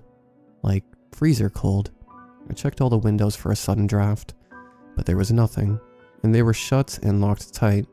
The AC was off too, and my door was also locked. There was no real reason for my place to be so cold. I checked out in the hall even, poking my head out, but it was a normal autumn temperature outside my door. A bit chilly, but not this cold. Opening a window and sticking my arm out yielded the same results, so it was only my apartment that was freezing for some unknown reason. The best I could do was turn the heat on while I ate breakfast, to make it a little more comfortable before school. I went to my college classes like usual, and came back to the place feeling like normal temperature again. It was weird, but I just shrugged it off as some freak thing with the atmosphere and building. The rest of the day was normal besides that, until night came. It was maybe around 10 p.m. while I was doing some late homework at the dining table, when I heard a knock at my door. It was a normal kind of knock, not too fast or slow or soft or loud, just 3 average knocks. Obviously, I was still immediately suspicious, because who knocks on your door at 10 at night? Still, I got up and went over to it. It was locked, since I was always told to have your doors locked at all times, and I didn't want to risk anything in case some crazy druggie or weirdo was at the door. So I just peered out the peephole, but I didn't see anything. Just empty hallway with brightly lit lights, but nobody else in sight. It was weird. But I shrugged it off and went back to my table to finish up the homework. Not even a minute later, another 3 knocks at my door, same as before. I got up again, and looked out the peephole to see no one there. Again, I went back to the table, but this time it came again as soon as I sat down. This time, they were a little more rapid and urgent sounding. I was getting irritated by this, and half stomped over to the door and looked out the hole once more. Nothing. I waited by the door for a few minutes after that, just waiting to hear the knocks again so I could yank the door open and find whoever was pranking me. I was sure it had to be a prank by that time, but nothing else happened. Not while I was standing ready, anyway. But the moment I turned back to go to my table, thinking it was over, 3 more urgent knocks on my door. I spun back around and unlocked the deadbolt and click lock quickly, then ripped the door open, ready to give whoever was messing with me a piece of my mind. But nobody was there. I looked up and down the long stretch of hallway on both sides and saw no one. My neighbors' doors were closed, and I hadn't heard any other doors opening or closing, so I don't think it was any of them. If it was, then they're really fast and quiet. I took one last glance up and down each of the hallway, before shutting and locking my door again. I stood there for a moment, trying to figure out who could have been messing with me and how, but after a minute, I decided finishing my homework and getting to bed was more important. I went back to the table, half expecting to hear those knocks again once I sat down, but they didn't come. The rest of the night was quiet, and I finished my homework, tucked it into my backpack, then went to bed. The next morning I woke up to my homework papers strewn about all over my bedroom floor, some of them torn in half. I jumped out of bed, scared that somebody had broken in, and I grabbed my old baseball bat from when I played in middle school. I'd had it sitting on a shelf as a nice memento, but it was going to potentially protect me now. I checked the entire apartment first for intruders, looking under the bed and in the closet and shower, even in the sink cupboards. As I'm sure you can expect by now, I didn't find anyone. The locks on the door and window were next, and none had been unlocked or tampered with. I'm not afraid to admit that this all shook me up a bit, but I gathered up the messy papers regardless and went to class like any other day. Again, the rest of the day was normal, even when I came home. Nothing else was out of place, and it stayed that way for the next day. But after that full day of inactivity, the next to follow really shook me. It was dark again, and I was eating a late dinner at the same table I'd done my homework at before. I'll admit I was a little buzzed after having been drinking with Mark and Dave earlier, but I was still not entirely drunk. Not enough to hallucinate anyway. By the way, I didn't mention the strange happening to them, and they didn't mention any to me, so no need to ask. Anyway, I was at the table, chowing down on the miracle food of all broke college students, ramen noodles, when my phone, which I had been watching videos on, dies. No big deal, and not weird by any means. I simply sighed and set it aside for the time being, too lazy to get up while in the middle of my makeshift meal to plug it in. That's not the strange part. The strange part came a couple minutes later, as knocking broke the silence now engulfing me and my home. But it wasn't coming from the door this time. This time, it came from the fire escape window in my living room. I sat frozen for a bit, staring in the direction of the sound. There was a small section of wall blocking my view of the window from where I sat, so I couldn't see anything. But I heard the knocking come again. It was like the same type of knocking on my door from 2 days ago. The most stereotypical, normal knocks ever. When I didn't move to investigate, scared it really was some type of junkie or insane person, the knocking grew more frantic again, like before. Knock, knock, knock. Pause. More rapid knocking. Pause. Increasingly frantic knocking. It became more and more panicked and rapid until it was flat out continuous pounding on my window. I picked up my phone to call the police, but it was still dead. So I did the only thing I really could do.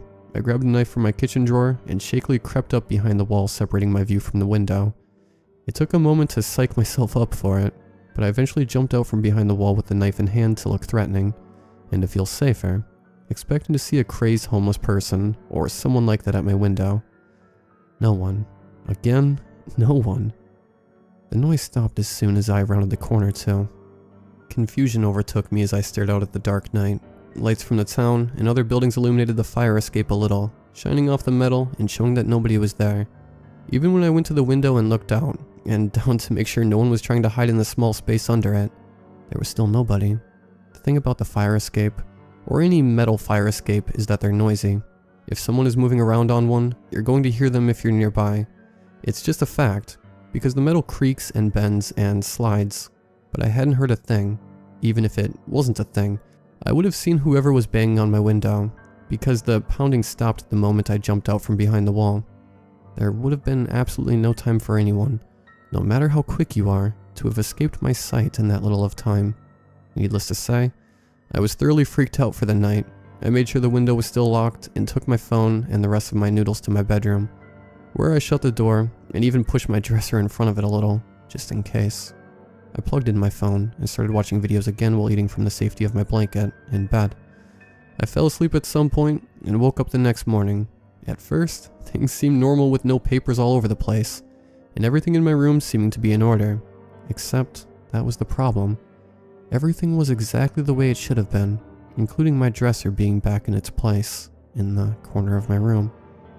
I freaked out for a few minutes and checked the house with my bat again, finding nothing out of the ordinary and everything still locked up tight. I had to rationalize that I had simply dreamt of moving my dresser in front of the door, but hadn't actually done it. Because how could I have done it, for it only to be where it was supposed to be, in the corner of the room again, with no other explanation? Even so, I took my breakfast to go and headed out the door without looking back. I'd just get to class early and eat on the way.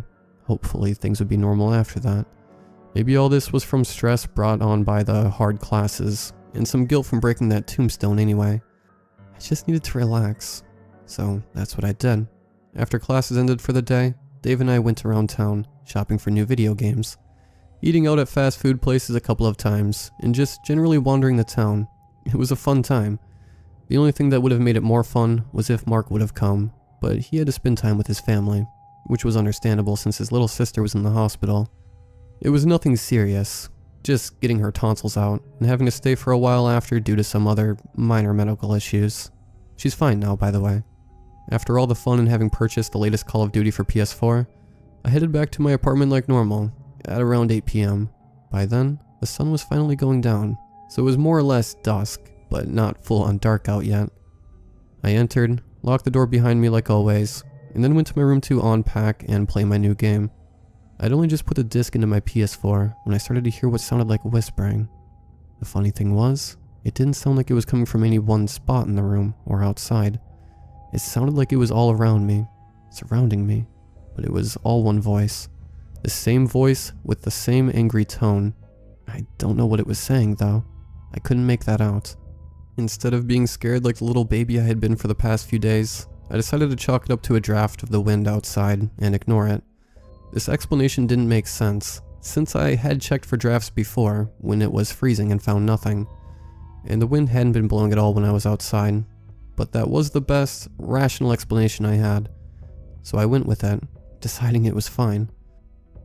The game was fun when I started to actually play, and I soon forgot about the angry whispering around me until it simply wasn't there anymore. Looking at the clock, I'd been playing for 3 hours, having lost complete track of time. But that's what happens when you're playing a really fun game. I got ready for bed and snuggled under the blanket, shutting off my light. I had fallen asleep but woke up in the middle of the night abruptly. At first, I had no idea why I had woken up so suddenly. The night was still, and it wasn't cold or anything. I looked at my alarm clock, and it read 2:23 a.m. Looking around the room, I saw nothing out of the ordinary, but then I heard it, knocking. 3 normal knocks.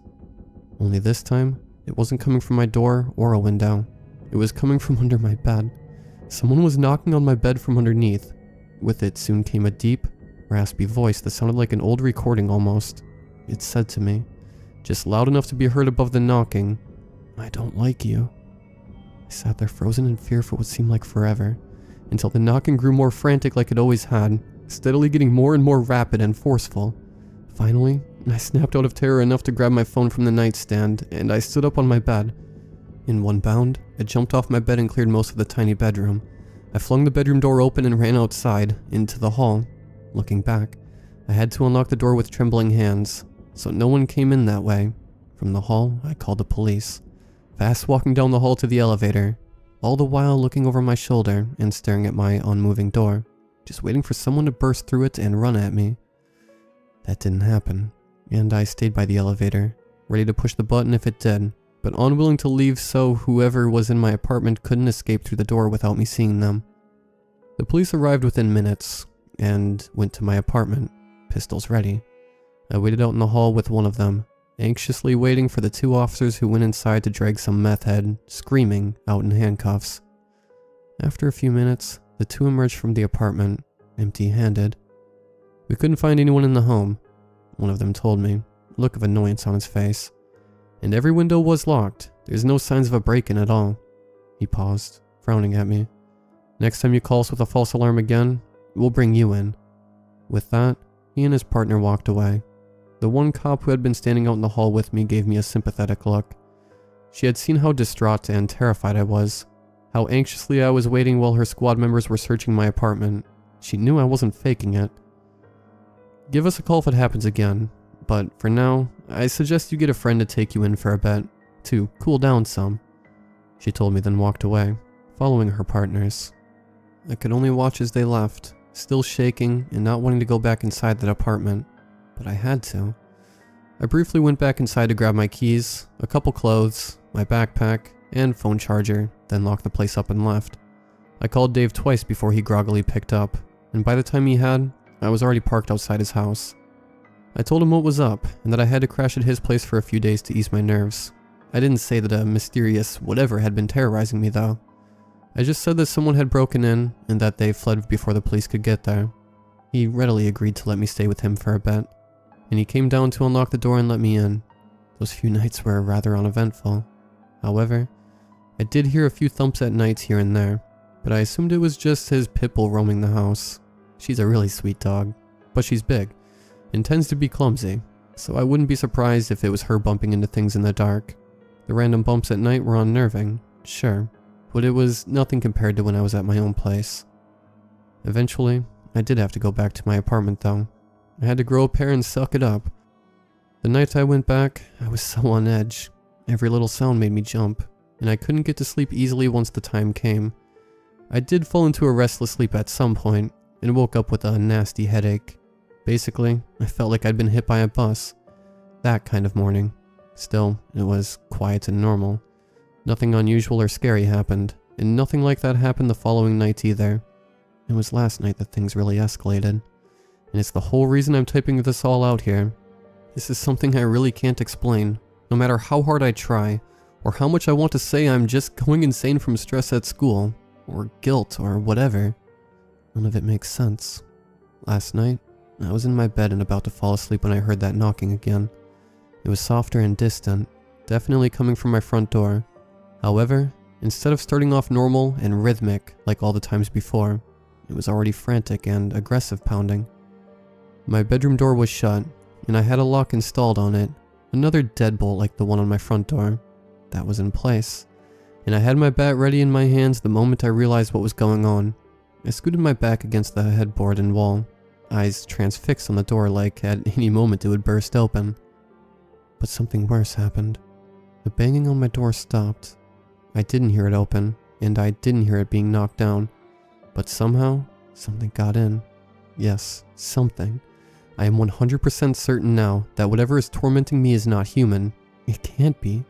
Because after a few agonizing moments of silence, that stereotypical normal knocking happened, now on my bedroom door, and I could see the shadowed outline of feet from the crack under it.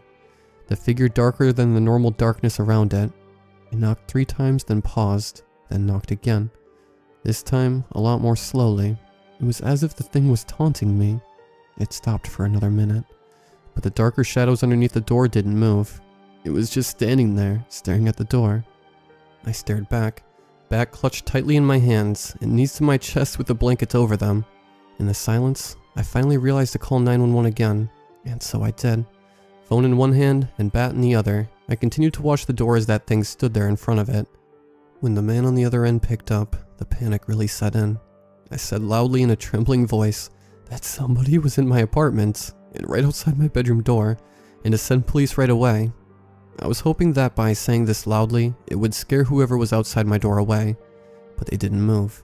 Instead, they spoke, in that raspy, deep voice that could not have been human. It said to me, "I don't like you." The 911 dispatch man must have heard it too, because he told me officers were on their way, and to just sit tight with any sort of protection I had, and to stay on the line with him. His own voice sounded a little more urgent. I said nothing back, only whispered in response as the slow, melodic knocking came again, not ending at 3 this time, but continuing on. Slow and steady like the lazy beat of a drum. After what seemed like forever, it finally stopped, and the shadow of the feet moved away as if the thing was leaving. I didn't hear the door still, but a small rush of relief washed over me.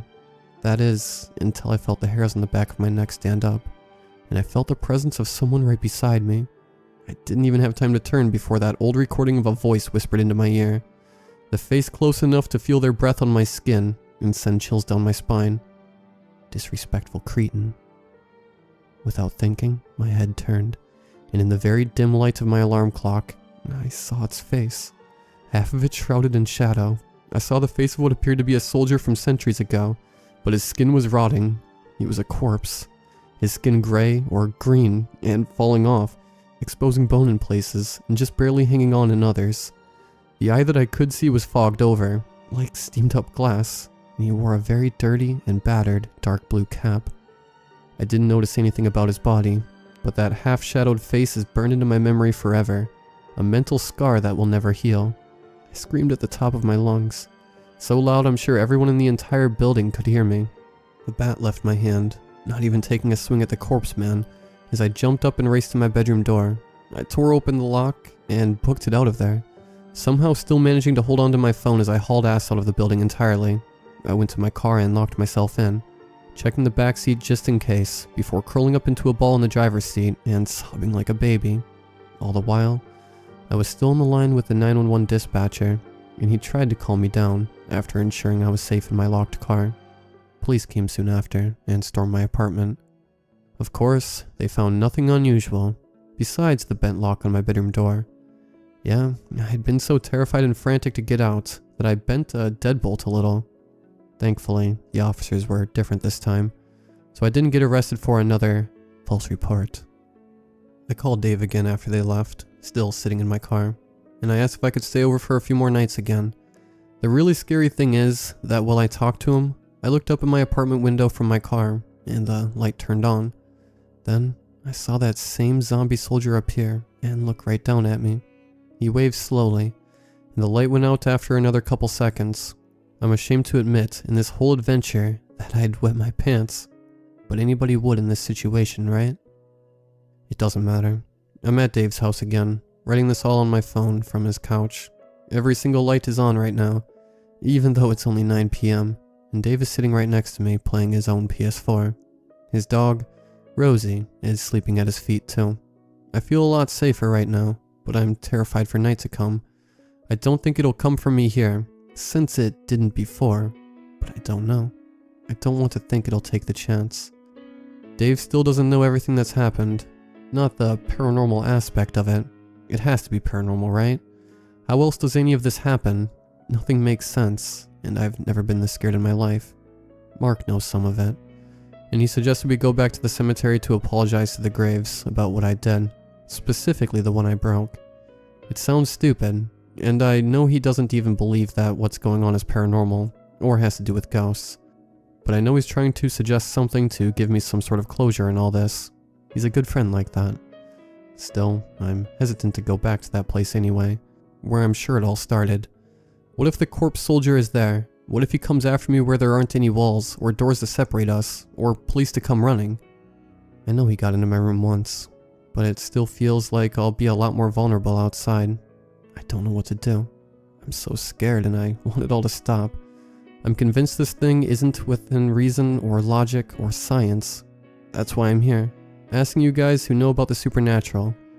Please, can you guys help me? What should I do? I need this all to stop.